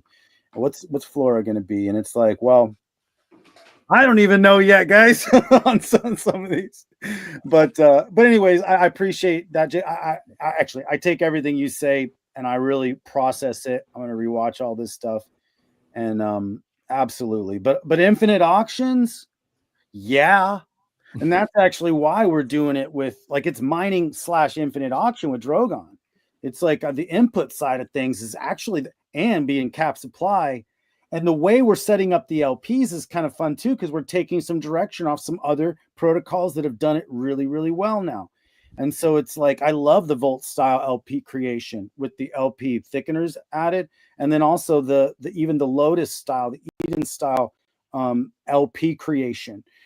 Part. There's some fun stuff that when we can really merge these mechanics together, I think we're going to have a really great ROI for a decent period of time, for a long period of time, actually, most likely in Draco and in Drogon. And that's actually Draco is going to cap very, very quickly. I don't know. I mean, this is what I don't know. I'm maybe you're right. And I know. I got to get the mechanics right, but but the idea I think you're better off just combining them. Just combine them into one. When you say that, what do you mean? How would that happen? You just take all, because all these mechanics can just be one protocol. There's ways to fit it into one protocol. So, for example, with Draco, you could have auction to get the supply out. And what was the point of the multilateral NFTs? It's a different way to distribute staking rewards, you know, like E280 style kind of thing. And it's a deflationary way to do it, because after 125 days, no more ever can be minted, so they can only be destroyed and claimed. Okay, yeah. So that's just a mechanic for staking payouts, basically. Deflationary, like rewarding you long-term holders.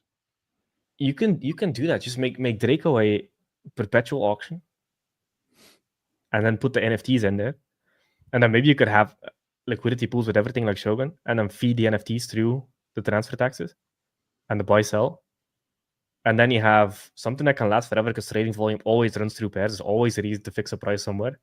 If you have a bunch of liquidity pools, so you can have the NFTs on Draco, make Draco a minting phase, and then perpetual auctions after that get fed the same way as Shogun does, and just build it on awesomex. And then you have this combination of like element to 80 Shogun kind of, which is very interesting. With staking rewards that are deflationary in increasing the size of the pie. That's actually interesting. And it's going to be cheaper than building two protocols. That's for sure. Tell me about it. Exactly. I got to rewatch that. Anyways, I got to rewatch this. Yeah. Two protocols is overkill. No, you can easily put that into one. There's going to be 8. Sorry, it's already been planned in the stars. If they all have a unique value proposition, yes. Because don't paint yourself into a corner of like. Absolutely. Yeah. Because like I only build stuff if I see a need, not because I want to hit a number. Yeah. So one great protocol is better than 8 mediocre protocols. That's for sure. Yeah, I agree. Yep. So just figure out a way to combine them into one, and then it can hit hard instead of miss the mark all the time. Well, they are kind of. It's kind. They're kind of integrated. I mean, they're built together. They're being, they're kind of like designed together. So in one sense, it is. But actually, there is a different purpose for Draco, though, being just more of a foundation piece, because there can be more coming that could access and utilize Draco. But actually, if the mechanics were a little bit slower, they could. Well, even when it's slower, it'll stop. The only way to perpetuate something is through auctions. Mining always caps, because it's impossible to follow a mining curve when it comes to price. So mining is a great way to get supply out. That's mainly the purpose of mining. If you want to make it perpetual, auctions are by far the best way to do it. Look at Flux. Flux is very, very, very sustainable. That's the best model if you want to make something infinity loop. Theoretically, it could work there. That would be an amazing loop. Imagine if it was just constantly feeding itself. That would be. I want to see that happen. Dave, build it. Yeah, I wonder what mechanics you'd have to put in there to actually, instead of, I'll be super curious. Like, what would it take to actually create that? Pose the question. What's the solution? Like, I bet you there's something. Maybe it's not what you think. Maybe it's not what you expect, but there might be something out there. Maybe it's not infinite, but it's as close to infinite, as you could engineer. Basically, replacing the mining with an auction is what you're saying. Yep. Yeah, and if you want to cap it, because it is going to cap anyway with mining, then you do the Shogun style. And you basically just combine Shogun and Element 280. Simplest way to think about it. All the mechanics, and except for with Shogun, a lot of it goes to burning, and instead of burning, it could go to NFT holders.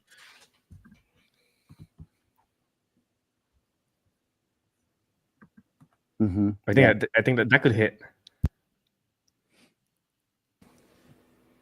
Dave, would you put input as awesomex? It's one of the inputs. Yeah. Okay. It's the main pair, but you could use awesomex and then it'll go straight in. But it's the idea is also everything else is going to be buying awesomex off the market. So if they don't use awesomex, it's going to pump the awesomex ROI on Friday, which would be really good for people to want to mint awesomex, which is actually, guys, ultimate point of all of this is to get people minting awesomex again, because it goes to the DragonX vault, burns DragonX, 70% buy and burn. There's a lot of benefits to really restarting the minting being perpetual. It is every week. That's why I want to create these daily games that people can play. And you're right, the perpetual auctions are the way to keep people playing every day. Because yeah, exactly. Because if you hit it those days, if you're playing it a little bit every day, and then you hit it those days where people aren't paying attention, then you get a better, ROI that day. Mm-hmm. Auctions almost always close. You even see it on Flex. Not many people talk about Flex, but it's crushing it in the background. It's quietly killing it. Close. Yep. And Phoenix is. I think that might be what you're looking for. Sounds like there's a happy medium here of a few different mechanics that'll make Draco really start cooking. Yep. So when Taurus? 100%. Thanks, guys. That's the next question. Yeah, we'll talk about it in the back because to easily explain it. I think it's better off combining into one and making it auctions, because it still has all the same mechanics. The buy and burn is the same. The inputs are the same. It's just different distribution model. And just combining it all into one. Because if you have the code of all of them already, it's just combining into one, making it simpler. Replacing it with auctions. All the buy and burn and input stuff is the same. And the pair's the same. Like, most of it is the same, so it's not that big of a change. Might actually be easier because it's simplified. Yeah, we'll talk a bit. Cool. Appreciate you guys' discourse, though. It's cool to see this publicly. Where this is kind of. I forgot we were even on stream. Yeah, I felt like we were on the Zoom call. No, it's that's the cool thing about stuff like this is like, we just hang out together, and this is what it takes to build too. It's like, we got to make sure that we're all keeping each other at the highest level, and we will bring every single one of us there, but this is cool. I think this is just a testament to the community. I really this is how you get the best ideas, just publicly spot. Mm-hmm. Yep. Maybe this. Yep. Yeah. 100%. I really like this. I mean, it really feels a bit like as if we're in the Zoom call or something. Right? Yeah. Totally. It's like, oh shit, I'm live. Okay. Yeah, these are great. I really appreciate it. It's cool to really think through all the mechanics. It's there is so much to consider for all you who are watching at home who haven't ever thought about building something, or you've tried to understand some just simple game theory for your favorite protocol. Like, there is so much that goes into building that you would never ever anticipate that. And there's levels to it, right? You come up with the design, the flow, then you have to think about how these different parameters integrate with themselves, how they integrate with the underlying infrastructure, how the user engagement is going to be. Like, there are so many things to consider. So, I mean, if any of you are thinking anything other than you're stoked to see what Draco becomes, I mean, Draco's going to become something awesome. It is, and it's only a matter of just massaging these small little aspects to come together, and it's hard. So coming up with something, if you're thinking like, oh, what, like, mad Right. respect to anyone putting their ideas out there in public domain to ever get feedback on, like Dave, everyone here putting protocols out, like mad respect, whether it is, ready to go out of the gate or it needs 1 or 2 tweaks. I mean, same thing with Toros. I still remember our call. We had to tweak a lot to get it to be like dude, the monster it is now. That's why I know exactly what it's like. And I mean, when I first started Taurus, it was 2 protocols that were like literally each going to cost me like $200,000 to like build. It was way too fucking complicated. Oh my god, dude, I remember. It was like a call option and a put option based on the TitanX ETH that was coming in, and it was so overly complex. And I was trying to force it to happen and finally give on one side, and then I finally gave up, threw it in a chat. And as soon as I completely gave up on it, then the idea hit that completed it, which is now the staking side of it. And then we had more conversations about it. And it's like, man, it takes literally a whole community to shape a protocol sometimes, or a group, maybe not a community, but like, I mean, the mastermind, I'm sure for you, Jake, serves such an incredible purpose for shaping TitanX to be what it is, right? Oh, 100%. Yeah. 100%. Yeah. And like we were saying earlier, this is our mastermind for the building process, right? This is an invaluable, I guess, place to come and share ideas, and public's a hard place to do it too. Cause I mean, then it's in the same thing with limelight. Shogun. Like before Shogun was even launched, it was like I went through 4 different iterations. Like 4 different people talking, was like, oh no, shit, this is Shogun. No, this is Shogun. Actually, this is going to be Shogun, and now it's actually Shogun. So like, That's so everything true. changes all the time. Yep. Yeah, like you were mentioning Shogun from like day one, basically, or not maybe not day one, but early on, very very early on. It was like we knew about Hyper right away, so it's TitanX. We knew about Hyper, and we knew about this thing called Shogun for staking that was coming to. And I think the Hyper Shogun combo was like 2 peas in a pod right out of the gate as well. So like you said, yeah, that's been bouncing back and forth and around and under and all sorts of just coming, trying to figure it out. It sounds like.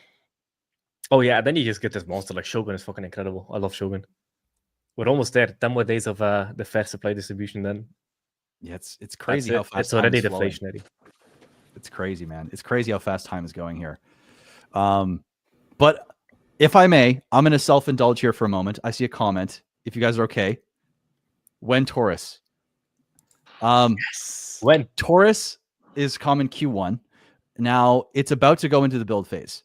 It is going to go out as early as possible. However, I also am not going to put out something that isn't perfect.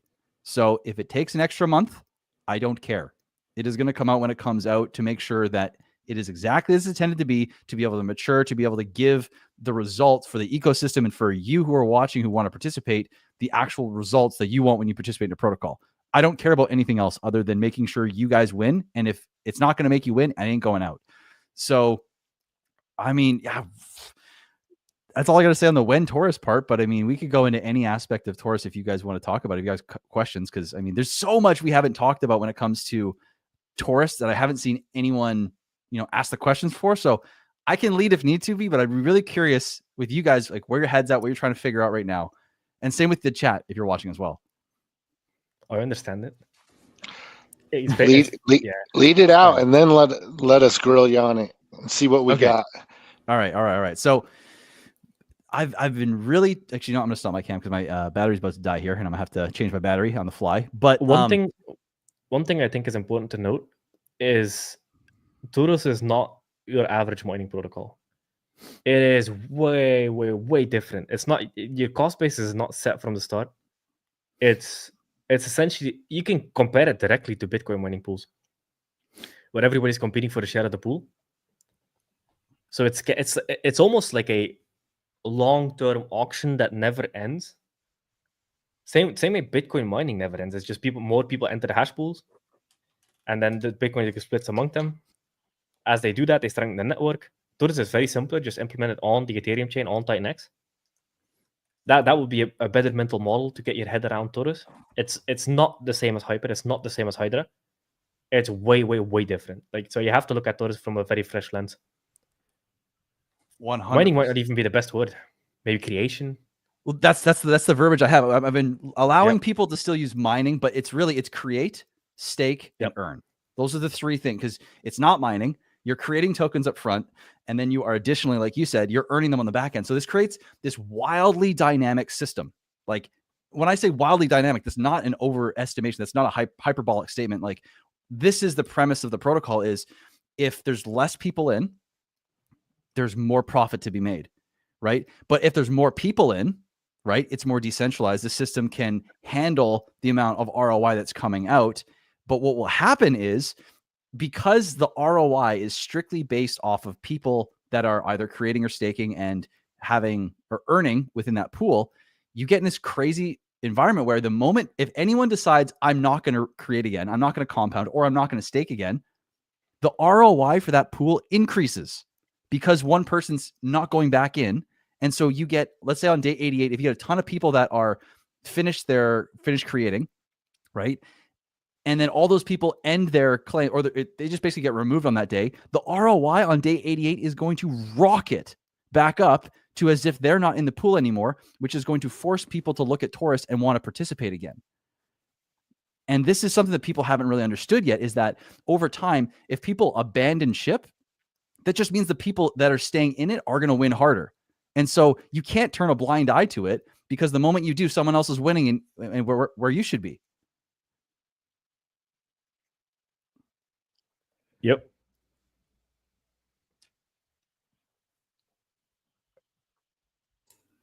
Oh, Callum, I think you're muted. So am I from muted? what you just said, yeah, I was muted, my bad. So from what you just said there, so let's say there is a bear market, and if you're still in Taurus, you're just growing your share of supply. You're growing your share of supply constantly. And obviously it's backed by X28. So it's kind of like, if you do believe in TitanX X28, there's that as well. But the tokenomics alone are really, really good. But then that's what's going to, yeah, it's like the game theory of how long you want to play, because the longer you're in, the more you'll earn. 100%. Well, and the one thing that I want people to really understand is, like, with Taurus, go back to this whole idea of fair value. You know, like if a billion TitanX equals this many tokens, you have fair value USD for this amount of tokens, right? This is the break-even price there. And Taurus is basically built around this. Both mechanics play either side. So typically what happens if in a mining protocol, the price of that token is above fair market value, there's an ROI to be had, right? You can make 10%, 100%, 200% based on how far above fair market value it is, because that's where you're arbitraging that essentially, right? And so what happens though is, when you are typically on the low side of fair market value, you're waiting, right? And so with Taurus, what it allows you to do is, instead of waiting, you can continue to stake your tokens back in the same pool that you would create and get into when you're on the low side, to earn tokens to put yourself into a position of making ROI. And in that time, what you're doing for the system is you're relieving sell pressure. You're allowing the buy and burn to do its thing. You're allowing market participants to buy, to add to their positions if they've created and they want to kind of balance things out, which all moves the price up. And so by the time people have staked and the price has gone back around or above fair value, now they're in profit. And so if you're playing this long term, you essentially, all you have to do is just keep this game going where, okay, I just stake, or I create, or I stake, or I create every 88 days, make one decision, and your bag will continue to grow. And in a bear market, it's a perfect play to keep growing your bag no matter what. And by the time the price really comes back up, because price is determined by of course, the system, but also TitanX. If TitanX and X28, this whole ecosystem, starts ripping, the profitability goes through the roof. And so if you've been making and staking tokens, which you'll have access to every 88 days, you don't have to wait 15 years, right? You have the ability to compound your way into insane future potential by just continuing to play the game, even when the price is below fair market value, because there's always tokens to be earned, which is super unique. Which goes down over time. That's important. It's very similar to Bitcoin in that, so let's say one block mines 50 Bitcoin, and then it goes down to 25, then it goes down to 12 and a half, and then it goes down to etc. So that amount only goes down. It's very, very similar to Bitcoin in that mechanic. Yep. Oh, 100%. And what's cool is when you are like Jake said, because everything is decreasing, it also works as a difficulty measure in a different way. Because you have to understand with Taurus that to get into the Taurus pool, when you create or you stake, you get shares from either action. The same amount of tokens from either side, creating 1,000 or staking 1,000 tokens gets you the same amount of shares. But what happens is, because the amount of tokens you're getting for creating with 100 power, creating 1,000 tokens, right, costs more TitanX over time, even though creating with 100 power is static. What this does is this creates where, yes, 1,000 Taurus will always be worth 7,744,000 shares, but obtaining those shares will always cost more and more and more and more and more. So with the staking side and the creating side, it protects people from, or it protects the user from someone coming in with like $1 million, scooping up everything and just owning the whole pool, which is unique to it, and make sure that the user's always protected. And anytime someone wants to come in with $1 million, they've got to pay significantly to help the system and everyone else in the system in order to do so. I think Bitcoin mining is a perfect example. So, because in the beginning of Bitcoin, it was a few people competing for a 50 Bitcoin block. And then now there's a ton of people competing for a 5 Bitcoin block, for example. I don't know what the exact number is now. It's maybe 2.5. Something like that, yeah. So, yeah, this is similar. Like in the beginning, you might have a few people competing for a lot, and then off into the future, because it's way faster than Bitcoin, you have a lot of people competing for a little. Because the pools are always there. So whether it's a lot of people in the pool or little people in the pool, it gets distributed. I get it. I'm thinking of how to explain it simply, because you just have a percentage of a share pool of a tokens coming out every day. You can get access to it either through mining or staking. Aggressive buy and burn, right? Very aggressive. Very aggressive buy and burn. Yes. Key. Yeah, and that's the key part. Because if people are competing for 1,000 tokens, for example, and let's use an extreme example where the ROI is 0, the cost basis is 0. So let's say 100 grand comes in. What percentage of that is buy and burn? 84% is buy and burn. Okay, so you have 100 grand coming in to get 100 grand worth of tokens. In an extreme example where it's 0 ROI, meaning everybody's break even. Now you have everybody that has a cost. Let's say 100,000 comes in, 100,000 tokens is $1 per token. But now you have $84,000 of extra pressure that people are not in profit on. So you instantly get this extra premium on market just through the buy and burn, because everybody's cost basis moves up if a lot of people are competing for the same pool, which creates this extra where everybody wins, and then it just becomes scarcer over time. A visual could be really good, because I get it. It's very simple. If you understand Bitcoin mining, it's very easy to get. But I'm not sure everybody understands Bitcoin mining. Because I think for a lot of people in crypto, it's like, oh, Bitcoin exists and that's it. Bitcoin is not a token. It gets created every day. Bitcoin still inflates. It still inflates. And people don't get that. They're like, 21 million. Yeah, 21 million doesn't even exist yet. There's still Bitcoin being created every day through mining pools. So That's I have actually so interesting. Yeah. Oh, go ahead. So it essentially is more difficult to get tokens as time goes on. You get less for the same amount. Is that correct? Yep. But then also you have to factor in the price increase of TitanX, right? So if TitanX price starts pumping, now it costs you more because you have to buy TitanX at a higher price, plus you're getting less tokens. So if you get in early and you get a good chunk of tokens, you can swap those back and forth between the two pools. Is that basically what you're saying? The staking. So I'm a little confused. Okay, so you have the staking. Yep. Right, but you have to mine your own tokens to be able to stake them. Is that what it is? No. So this is the one. You're Jake. To go back to your thing, to your point, real quick. There is so much new with this that it's like the language has to change. It's really, I definitely want to refine everything because there's a lot of new things going on here. And staking specifically is like staking and creating are two doors into the same pool essentially. If you can buy tokens, or you can create them. Doesn't matter how you get the tokens though. Once you have tokens from however you get them, you can then stake them. And then if you decide to stake at a time when there's people creating, well, you're competing with people that are creating as well. It could also only be stakers at the time, but it will likely be a balance between the two of creators and stakers that are both earning from that pool. Is there like Okay, I staking understand. where do you have to stake it for a certain period of time, or is it like just kind of liquid in a way where you can unstake whenever you want? Or it's exact. So basically they're mirror images of one another. So 88 days for either creating or staking. And on the creating side, you can't end early, but the staking side, you can end at the 50% mark, which opens up a whole world of potential there. But that's the only real benefit that staking has over creating. And then of course there's either side of fair market value that just leaves the decision. So probably another thing is like when you create, you automatically staked, essentially. Is that right? When you create, yeah, basically creating is like creating. I guess you could think of, if it helps to think about it like that, you get your tokens and they're automatically locked up when you create. But you're participating in the same pool. So yeah, exactly.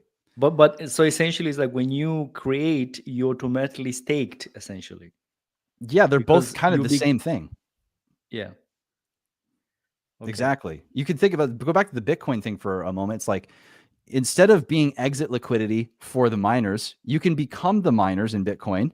And then when miners are no longer profitable, you could earn where miners can't in Bitcoin. It's kind of like that. You basically are always able to, you can always use the system to capture some of the supply. And it's definitely going to take some work. It's kind of like a combination between proof of work and proof of stake. Yeah. So like, for example, you imagine with Bitcoin, now you just buy Bitcoin and you chill. But what if you could buy the Bitcoin and then be part of the block creation and get Bitcoin emissions? You could just buy Bitcoin off market and go into the mining pool with your Bitcoin. It is that essentially. It's like, that's the simplest way to think about it. But the thing, like explaining it in the Bitcoin way, Bitcoin is a $1.8 trillion asset and people can't even explain that it's still inflating. Yeah. Which is so fucking mind-boggling. Most people just think, Bitcoin exists. Yeah, it was dead. No, it's still inflating. That's the problem. Is like most people don't know how Bitcoin gets created. That's the first point. Yeah. So yeah, I think it's a good idea for people who understand how Bitcoin works, but then again, not good because a lot of people don't. It's going to be something that I think, and it is a good point. It's like there's going to be a demographic that gets it, and there's going to be a demographic that doesn't. But here's why I'm not necessarily concerned about everyone getting it, because the people that need to get it are the people that have money in the end. Because if this matures, right, what happens is you get in a situation where the system is super, super stable. Because if there's a ton of money competing over it, then the price can just do this over time. And it's very easy to figure out, do I want to stake or do I want to create? And you get still like the math that I've done based on, let's say $1.75 starting price for Taurus. Not financial advice, not saying that's the starting price. Let's just go with that. $1.75 starting price. With the creating side, it would take over $1 billion to dilute the pool to 6% in terms of everyone's ROI. And so over time, you have the capacity as the Taurus price rises to be able to take on extreme amounts of economic energy into the pool and sustain it and be able to give an ROI, which is the whole point of the end vision. Like at first, Taurus is going to be like super profitable and then staking. And they'll be like profitable, staking, profitable, staking, profitable, staking. And then finally, as TitanX starts to rise, it'll be profitable. People start to create again. And then over time, as TitanX matures, as Taurus matures, you're going to get more possible economic energy coming in, which is going to help the buy and burn, which is going to help sustain the price, going to build the liquidity because there's a buy and build aspect as well.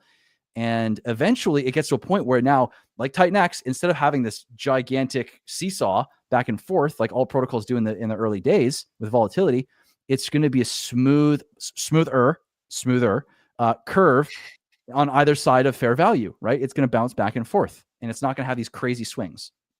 That's the end vision with Taurus. And if you look in the white paper, maybe the end is not with just Taurus. There happens to be a wrap Taurus pool over on Pulse Chain. So we'll see what happens there. Could be nothing. So What drives market buy pressure? Is there an opportunity if people buy on market and then they just stake Yes. and they still get a good benefit, yet they're not creating any more supply because that supply's already been created? Is that correct? Exactly. So when the price goes below around 10% of that fair market value point for creating, then all of a sudden now to stake, you're buying off the market, paying the protocol fee to stake because there is one, and you're getting a deal on the creating on the cost of creating. So now you're saving money on the creating, you're helping the system, and you're getting into the pool. And the deeper the discount goes in the price, the easier it is to get in the staking pool. Because it just costs way less to get 1,000 tokens, let's say, or 10,000 tokens, and you're putting in economic energy still into the system through the fee. But you're still, even if you're paying more in fees, as the price goes down, you're still getting a huge discount on the creation cost, which still means your ROI is going to be much higher. Yeah, and I think it's important for people to realize that all of this gets very simple once you see the UI. Yeah. Like this is all like back-end stuff, but once you see the UI, you're like, all right, okay, it makes sense. Like for example, with Phoenix, there's a lot going on in the background, but on the UI, it's just, hey, here's a button, click it. Yep. So like once you see the UI, you'll see everything, like all the calculations and stuff, and it will be very simple to get. It's literally two buttons. I remember with that TitanX mining distribution to get it out. People were like, oh, this is very complex. And then we all made the joke of like, hey, just click the blue button. The blue button. That's all you need to know. One blue button. Click. Yeah. Exactly. Oh, it's actually very simple. Yep. Yeah, there's two golden yellow buttons in Taurus. That's it. Cool. So does the fee that you pay if you buy on market to start your stake, does that go to the buy and burn, or how does that get distributed? Yeah, so 84%. So I should say there's actually two phases, and I'm going to update the white paper because I just got confirmation that this is actually going to work in the protocol. And Jake, thank you for our conversation the other day because this inspired this change. So the first 28 days in Taurus are going to be different from post 28 day 28. The first 28 days in Taurus, every 28% of the economic energy is going to go into the buy and build, which is dedicated to building the liquidity over the first 28 days. So if it gets $1 million, that means $280,000 is going to be able to go into the liquidity pool right away. If $10 million comes in, then we have $2.8 million that goes into that within the first 28 days.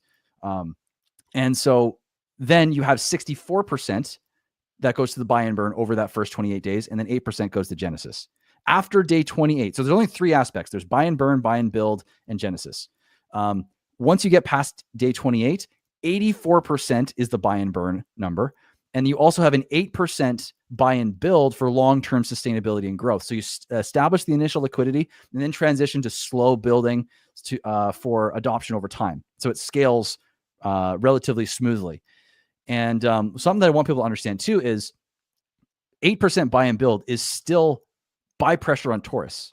So half of that buy and build is buying Taurus and putting it in liquidity, which means the total buy pressure on Taurus is actually 88% from its own system.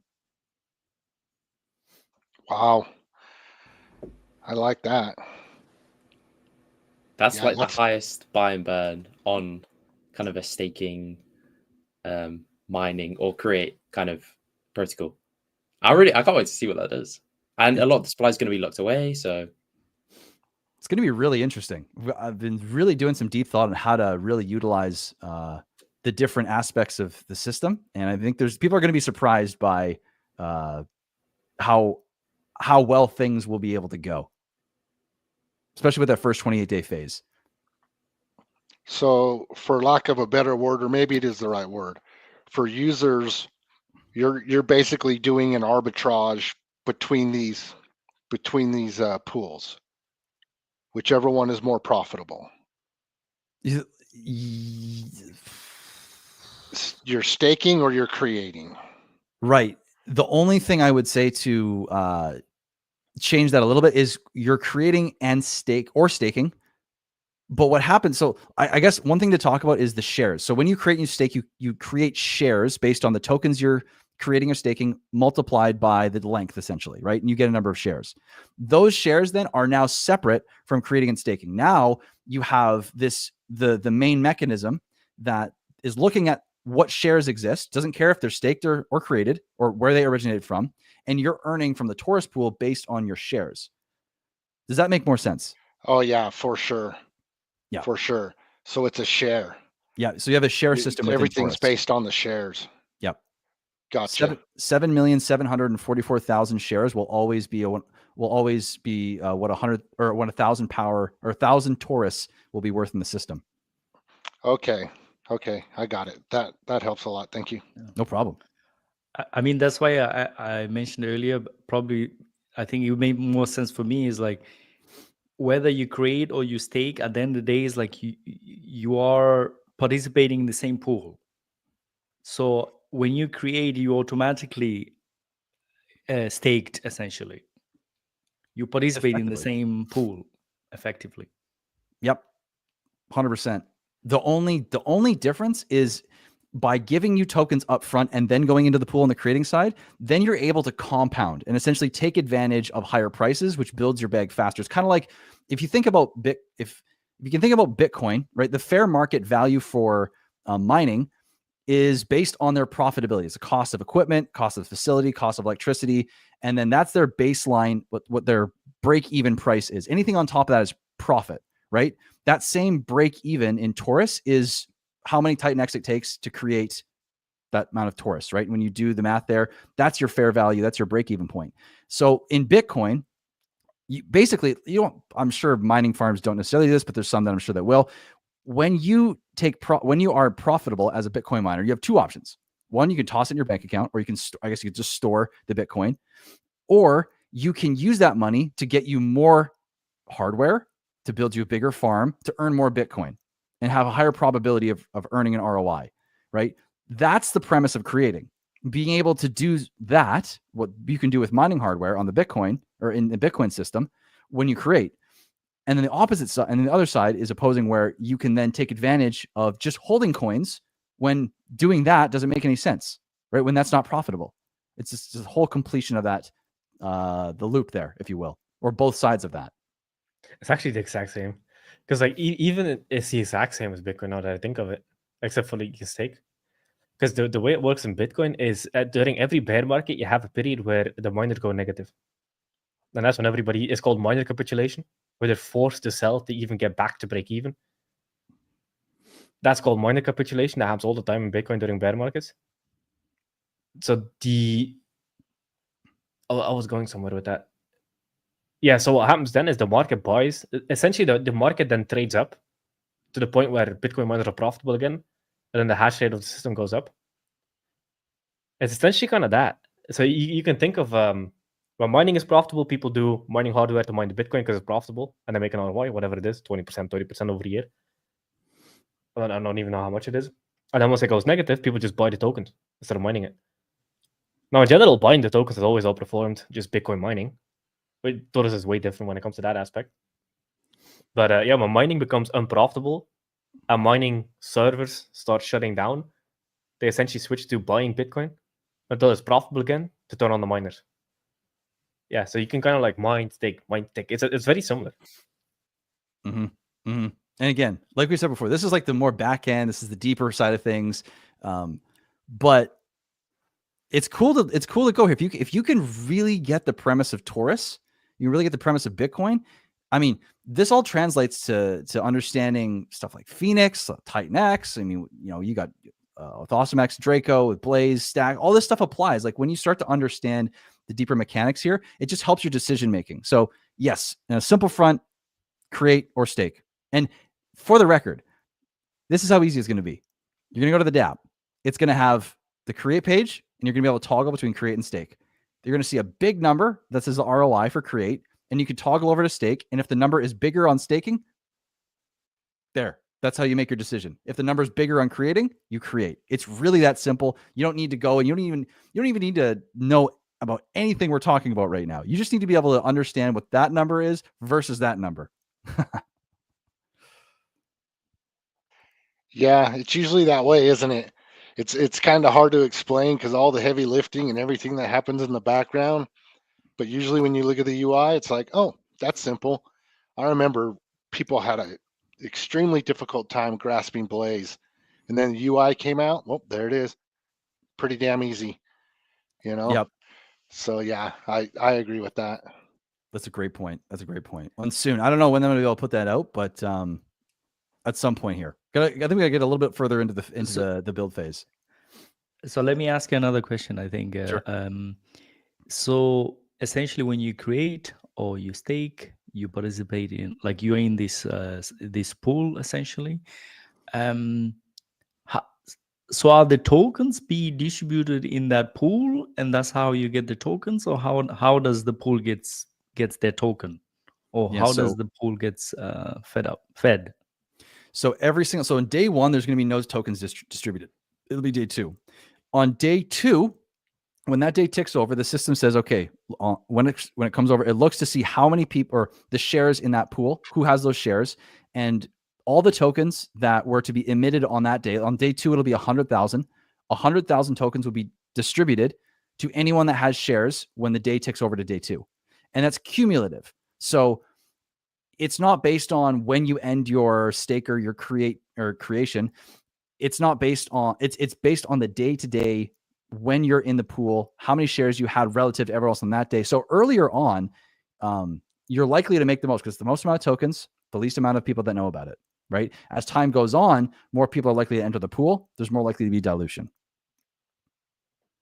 It's like mining Bitcoin 50, getting a reward of 50 Bitcoin at the beginning. Yeah, exactly.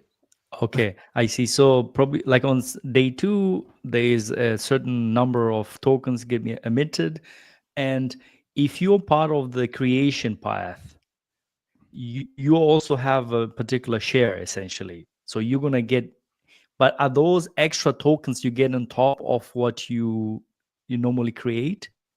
Yes. Gotcha. Yeah. So, but if you're a staker, then, like, can you, like, do you have to wait the whole way until you unstake to get the tokens, or do you get the tokens along the way? You have to wait until your time has been served. Okay, and then you can claim your initial tokens which you've staked plus whatever you got on the stake along the way. Yeah. Okay. So for both for creation and staking, it's essentially the same way. You treat it somewhat the same, right? Yep. Because go ahead. Yeah. So if you're like mining, whatever, let's say at the end of the mining, you get 1,000 tokens. Then along the way, you're going to be earning along the way. So you get on top of that. Or you end your mining, you get on top of that. And for staking this, Mike, can I pause you for a second? Mike? Like a robot. Okay, it is. Bro, it's roboting. Yeah, there's a glitch in the matrix. There's a glitch in the matrix. Yeah. The AI is breaking. Yeah, do you want to try to come back? Drug do you want to try dip out and come back? Is it still rugging? Yeah, it's still rugging. Oh, fuck, man. Yeah, your servers need to be plugged in. Of course we hear that. Oh. All right, now we figured it out. Mike Dean is in there. That was proof right there. It's not just the profile picture. It's not. Now we know he is AI for sure. Oh yeah, it's like whenever they do something on the world stage, you need to telegraph it first. So that robot image was just, hey, I'm an AI, but I sound human. Very useful AI there. 100%. Well, I want to wait till Mike gets back so we can ask his question. But I also am realizing we're almost like 3 hours into this stream, which is nuts. So like, I feel like we're just chilling on the Zoom call. Yeah, I know. Like that. It's fun. And I mean, shout out to all of you who are watching still. I mean, we got over 1,200 people watching right now, which is fantastic. Even at this point, shout out to all you guys who are on stream with me here. This has been a lot of fun. And yeah, I'll wait for Mike to come back. But I've got a question in the meantime. Graphics. Yeah. How are you feeling going towards, obviously you've had this idea. Is it more excitement, or how are you feeling at the moment, kind of leading into the Taurus build? I mean, really, really, really good. You know, it's a really meaningful time actually for me, because over the last 2 years, I've been kind of going over this up and down this roller coaster ride of like, I don't know my why. I know my why, then I don't know my why. I don't know my why, then I do know my why. And it's just this, like, as you can see in my content, I mean, you go back to look at my videos, some of them like 6 months ago were like, am I giving up? Am I quitting? You know, and it's been hard to get behind a movement. You know, it's been hard to really feel like I have a why, because money only does so much for me. You know, attention only does so much for me. Building, you know, for views only does so much. But this is something different, where for the first time in a long time, you know, the last time I felt like this was when I was playing hockey back in the day, and I was going to go try out for like NCAA or college level as a goalie. And but now it's like I have something huge here where I know how much it has the capacity to, or how well it has the ability to make people win. You know, it serves a community, it serves a greater purpose, it's a long-term vision, it's an expression of myself that benefits myself on numerous different fronts, and it can lead to so much more. I mean, look where it's led already. This conversation is one small aspect of where this is all going, and you guys are having the same experience, I'm sure, where you're putting yourselves out there, having this why, where you're convicted and you're putting yourselves out there, is bringing you so many more opportunities, so many more conversations, so many different types of people. And I think for me, that's the most exciting part of it all right now, is having that why. And it's a lot to take in, because, you know, I kind of almost have imposter syndrome sometimes, where I'm like, I'm just a YouTube guy. I started on YouTube. I started this game like 3 years ago in 2021 is when I actually started looking into this. And now I have a protocol, and now like that I'm going to build out. It's like, what the hell? So it's weird. It is a little stressful in the sense of thinking about it being perfect, because, you know, as you guys have all done now, it's like you putting something on the blockchain. It's like, that's people's hard-earned money. I could not imagine living with myself if something didn't go perfect. If there's a hiccup, I'd be horrified, you know? And so it's a lot, but it's beautiful. And I can feel there's a lot of growth. I'm very growth oriented. I love, you know, trying to expand. And I feel like this is really pushing my envelope on a lot of fronts, which is just, it's great. Even where it's hard, where it's stressful, it's fantastic. Yeah. I think in my experience, it doesn't really feel like work, because you just really want to do it. It's very different. It's a nice feeling, like you're comparing it to your hockey days. It's like you just want to get up and do it because you really believe in this idea, and it's just, oh, my lights turned off. And it's just exciting. Like, it is really exciting. I feel like TitanX is still at this kind of, I mean, we don't even have 20,000 users. Like, we are so early. We are so fucking early, and it's just so exciting. And it does give you that feeling of like, yeah, this is going somewhere really interesting. But it's like, what's that going to be? It's super exciting to be a part of this. The fact that we're all together in this too is really cool. It's one thing to do it alone. It's another thing to do it with an incredible group of people that are all have the same goals, aspirations, and to win together is going to be freaking awesome. I really can't wait. Before Mike comes back and asks this question, I just want to chime in on this, because this is my favorite part of being part of the community. Like, like-minded individuals. Like, I would have never met you guys, you know what I mean, or any of these people, you know, but yet, like, you guys are like my tribe, like my people, because out there in the real world, I can't talk to normies about this shit. I don't even want to, you know what I mean? I'm seeing them start to post on Facebook now. Oh, I'm getting into shit, and I don't even comment. I'm just like, you guys have no idea where I'm at. Okay, I am so far down the rabbit hole, like I'm living a double life, right? You know, my best friend, two of my best friends, you know, they're in it with me, right? They got me into crypto, and now they're into TitanX, you know, and but like, they're the only ones I can really talk to, and the only ones I really talk to on a daily basis. You know, I'm a single guy. My kids are grown, and you know, I got my son into it a little bit into it. I'm sending stuff to his wallet, little bastard. But you don't even know. Send him some E280 NFTs. But anyway, you know, it feels so good to be part of something bigger than myself, you know, and just, I mean, I have a career that's an awesome career that I worked my ass off forever to get to the place I'm at. And you know what? It doesn't fulfill me. I don't even want to be doing it. Like, I like this. I'm excited about this. Like, this is so cutting edge and so different than anything else that most people are doing. Like, I love this, you know, hanging out with you guys and building and just everything. I love it all. The drama, the chaos, the quiet times, the red candles, the green candles. I mean, sometimes I ask myself, like, why do I do this? Why do I do this? Because sometimes it can get insane, but you know what? I wouldn't have it any other way. I love the whole journey. I love the excitement, Anyway, that's all I got. Sorry.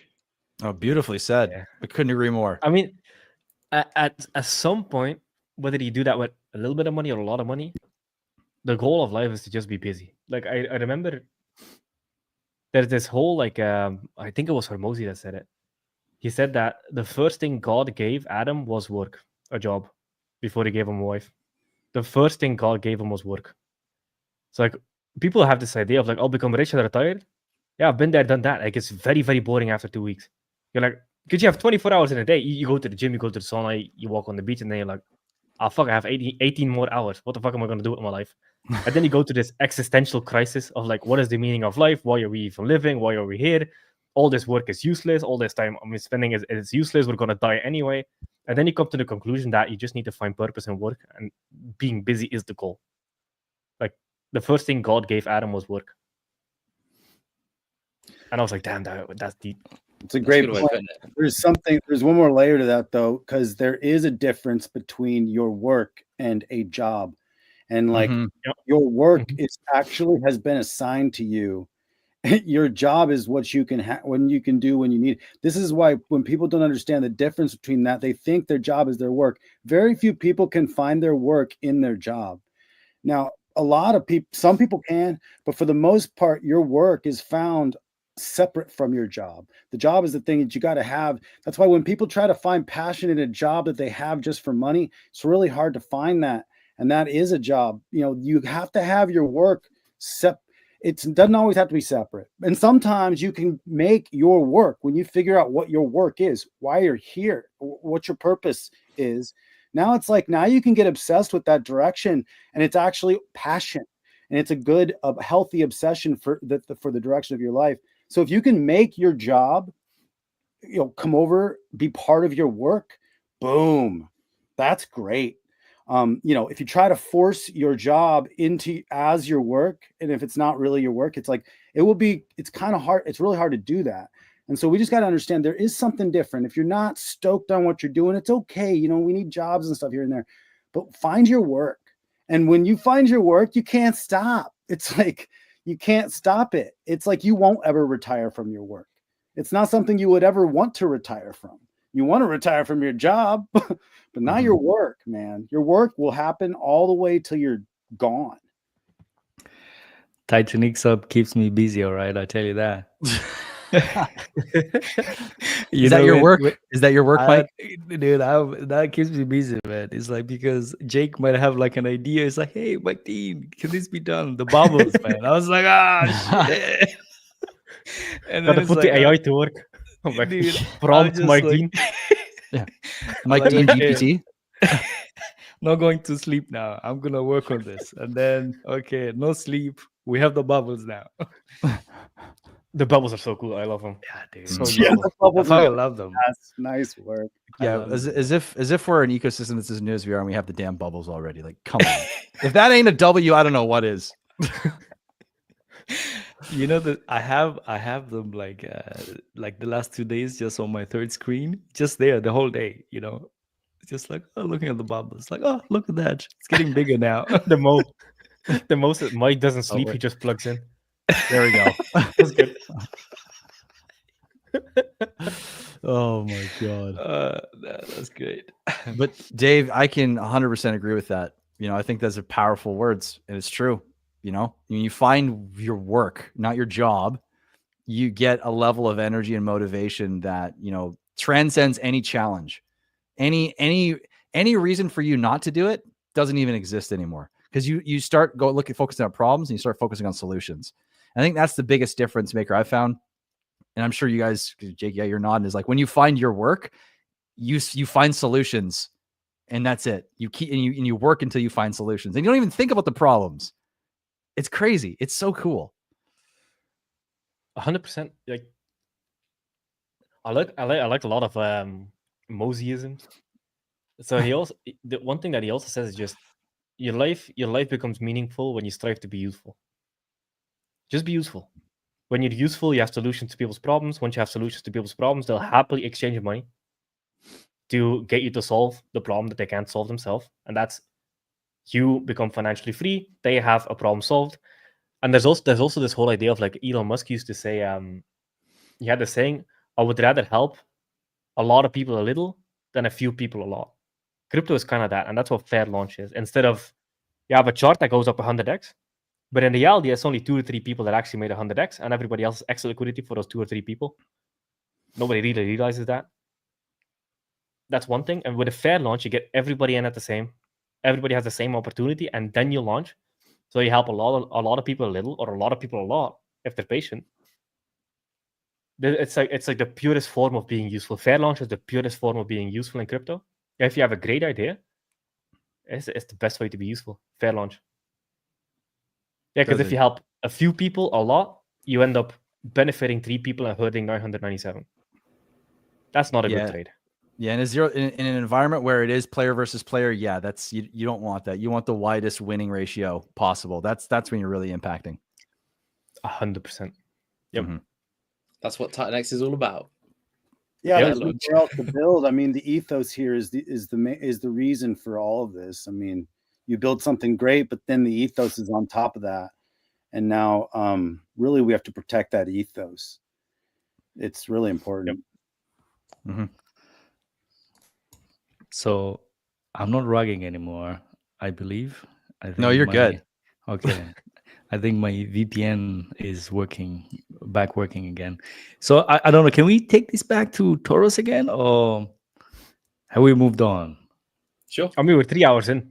Yeah, let's let's do. Let's go, Mike. I want to hear what you got, and then maybe we'll go tops like 10, 15 minutes more, and then like I gotta go touch grass or something because I've been staring at a computer all day. So same. So okay, I think before I went off, the Taurus, there is 2 paths, right? The one which is creation, the other path is staking. So when you stake, you'll be part of this pool where you get extra Taurus tokens, and they are distributed daily. And like whenever day you are staked, essentially, if you're staked on that day, you're gonna get. Is there like a staking minimum? No, for staking, no. You could stake 1 token. No. I mean like the length. Oh, the yeah. duration. You could stake for as little as a day if you want to, but this is important. I love this question because when you are creating, you have to really understand. This is super, super, super important to understand. When you're creating or you're staking, when you create less tokens up front, so let's say you do a 1-day creation, right? That means you're only going to get on day 1 11.36 tokens. That's all you're going to get with creating with 100 power versus going the full 88 days, you get 1,000. So what happens here is now the shares are generated, remember, by the tokens you're creating multiplied by your length. So if you're only creating 11.36 tokens and you're only creating for a day, you only have 11.36 shares. Gotcha. You are tiny. So now you're paying a huge amount for no share of the pool. So realistically, staking is most likely going to be the longer. It probably won't deviate much from 88 days. Okay. But I mean, you could stake for 1 day if you wanted to. Totally. Absolutely. Okay. Gotcha. Yep. Gotcha. All right. Yeah. I mean, in terms of benevolent actions, that is the most benevolent action possible. Just feed the system with all your economic energy and take nothing out of it. Is that's the max stake? Is it 88-day max stake? Yes. Okay. What happens at the end of that stake? So as soon as day 88 hits and your time is done, so it's like time stamped 88 days specifically from 2 p.m. on day 1 to 2 p.m. day 88, right? And then as soon as that point hits, your shares are removed from the pool and you have a grace period of 14 days. So you are now no longer diluting the pool, and you have a 14-day grace period where you can claim everything. After that, for the stake or your creations, you are going to lose what you've earned in the next 7 days evenly. So every day, the 14.2% of what you've earned is going to be removed until you only have your principal created or staked left, and then that's yours. Okay. You can't have that penalized. Okay, so the principle stays essentially. Exactly. Yeah, there's no penalties for what you've created or put in. That's like, I don't want to penalize people for life happening and forgetting, but you shouldn't earn reward for forgetting, basically just sitting on the sidelines doing nothing. Gotcha. Yep. Yeah, that's also interesting mechanics, definitely. Yeah, there's a lot of very, very tiny details that change that add a lot to it. So it's going to be one of those conversations that's like ever evolving in terms of slowly going deeper, slowly creating the whole picture of it. Do you restake when you claim? Are you restaking, or are you, somehow using that claim to create? So when you're, let's say your stake or your creation is done, right? You have a decision tree that you can do. You can either stake those tokens if the ROI is higher on the staking side, or you can compound. So you'd go through X28 back into TitanX, and then you'd put that TitanX back into the system. And now if the system is more favored to creating, what you're going to do is you're actually going to, like, the sum of everything you earned plus your principal will get you more principal tokens that you've created up front when you go to compound. And then you're going to be earning on top of that. But if you stake, you're not doing that. So that's why these two ROIs are different, because they allow you to compound on different sides. But on the creation side, you sell with X28, or what do you create with? TitanX or ETH. TitanX or ETH. Yeah. Okay. And then you can stake with Taurus. Exactly. Yes. Mm-hmm. Gotcha. And you can, how do you create? Like, what's the process of creating? Is it like 88-day creators, or is it like 88? Yeah. I like that. 88-day creators. Yeah. That's literally it. You'd have you create, or you do 88-day creators. I like that too. And you just wait till it's done. You claim it. And you go your principal and your earned out. You can also do short. You can also do shorter, right? Oh, absolutely. Yeah. That's the max Yeah. length. So you could do from 1 to 88 days, from 1 to 10,000 power. Gotcha. So you can have more, what is it? More creates. More creations. More creations. You have 10 creations. Now, can you always create, or does it cap at some point? You can always create, because it's already technically capped. So you can always kind of, maybe not. So it's like you can always create and you can always stake daily. Exactly. It's up to you to decide what's most appropriate. Gotcha. And that's where the fun begins, because then you can, I've been really wanting to let the community figure out the game theory, but I'm like, you know what, there is so much to it. I'll say, like, if you're a bigger player, or if you're just on the fence, things are more stable. Maybe you have some stake, maybe you have some creations going on. So that way you're balancing. Or if you're a bigger player, maybe you're compounding some, so you're not wrecking your whole bag and you're staking some other part of your bags to reduce slippage, but you're still earning. I mean, like, there's a lot there. I mean, the max stake being 88 days is interesting, because that's really something that we haven't seen, because it's quick. I mean, max stake have been long, 500 days or whatever. So 888 days even. So it's like having an 88-day max stake is really interesting, because now you're actually not delaying that stake so far out into the future. So, but is there inflation, or is this acting as a cap supply? It is disinflationary. So same as Bitcoin, where it just kind of the supply spikes in the beginning and then it slowly plateaus over time. But I would say it's a funny term, but it's hyper disinflationary. Because it's got a ton of buy pressure on it. It's got the buy and burn, which is going to eat up a lot of that supply. I mean, technically, it's kind of cap supply. I guess there it is. Yeah, when- actually, there is a fixed amount that is going to come out, and I can tell you exactly what that amount is. You said the fixed amount of shares is there, right? There's only a certain amount of shares that anybody can compete for, whether they're creating or staking, right? Yep. Well, over 3,421 days, there is just under 117 million tokens that are going to be issued by the Taurus pool. That's it. A public service announcement. Callum now needs to grow a beard. He's breaking tradition. If you look, it's coming in. It's coming in slowly. One day of deving. Give it 100. Let's see what happens. Before we go off on a tangent on Callum's beard, I wanted to touch on the 88 days and why I feel like that's actually super important to understand how it affects the system. If you go long periods of time within the system of inactivity, not bringing economic energy, right? You create this time where the buy and burn has to be stretched out. The buy and build has to be stretched out. And so by allowing people to constantly make decisions that benefit themselves and benefit the system, it allows for every time someone compounds, they sell and then they come back in. Like they take $1, they put it in the system, they take out $2, they sell it back into TitanX, then they put that $2 back in the system.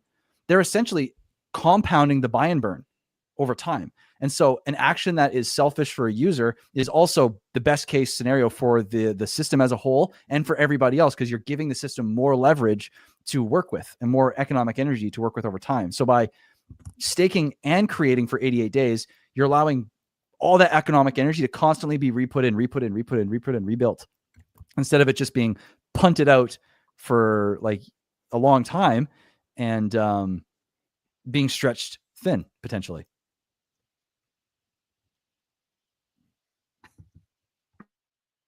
It's an awesome idea. I really can't wait to see how it plays out. Because obviously, like, I mean, from your perspective, you probably have an idea, but I think there's always variables. And the secret sauce is it's built on X28. Ooh. Oh, we haven't even talked about that. This is gonna hit the supply like there's no fucking tomorrow. Like it's gonna be like a chainsaw through liquid. Oh man, yeah. And it doesn't even matter. It just does it in the background. Yep. It's insane. Like, can you, because you just got me so fired up. Can you please explain to the good people like what you're referring to? Yes. So when somebody goes in with either Ethereum or TitanX, the Ethereum that comes in buys TitanX, then all the TitanX, whether direct TitanX or bought with Ethereum, goes into X28, mints it, and then the X28 is used to buy and burn Turos, etc. So the TitanX just gets transformed into X28. So essentially, 50% of what comes in gets burned, but it still has the same economic output on the back end because it's 1-to-1. It's X28, and then it's paired with X28 and uses X28. Which means $10 million comes in, $4.6 million in TitanX is burnt.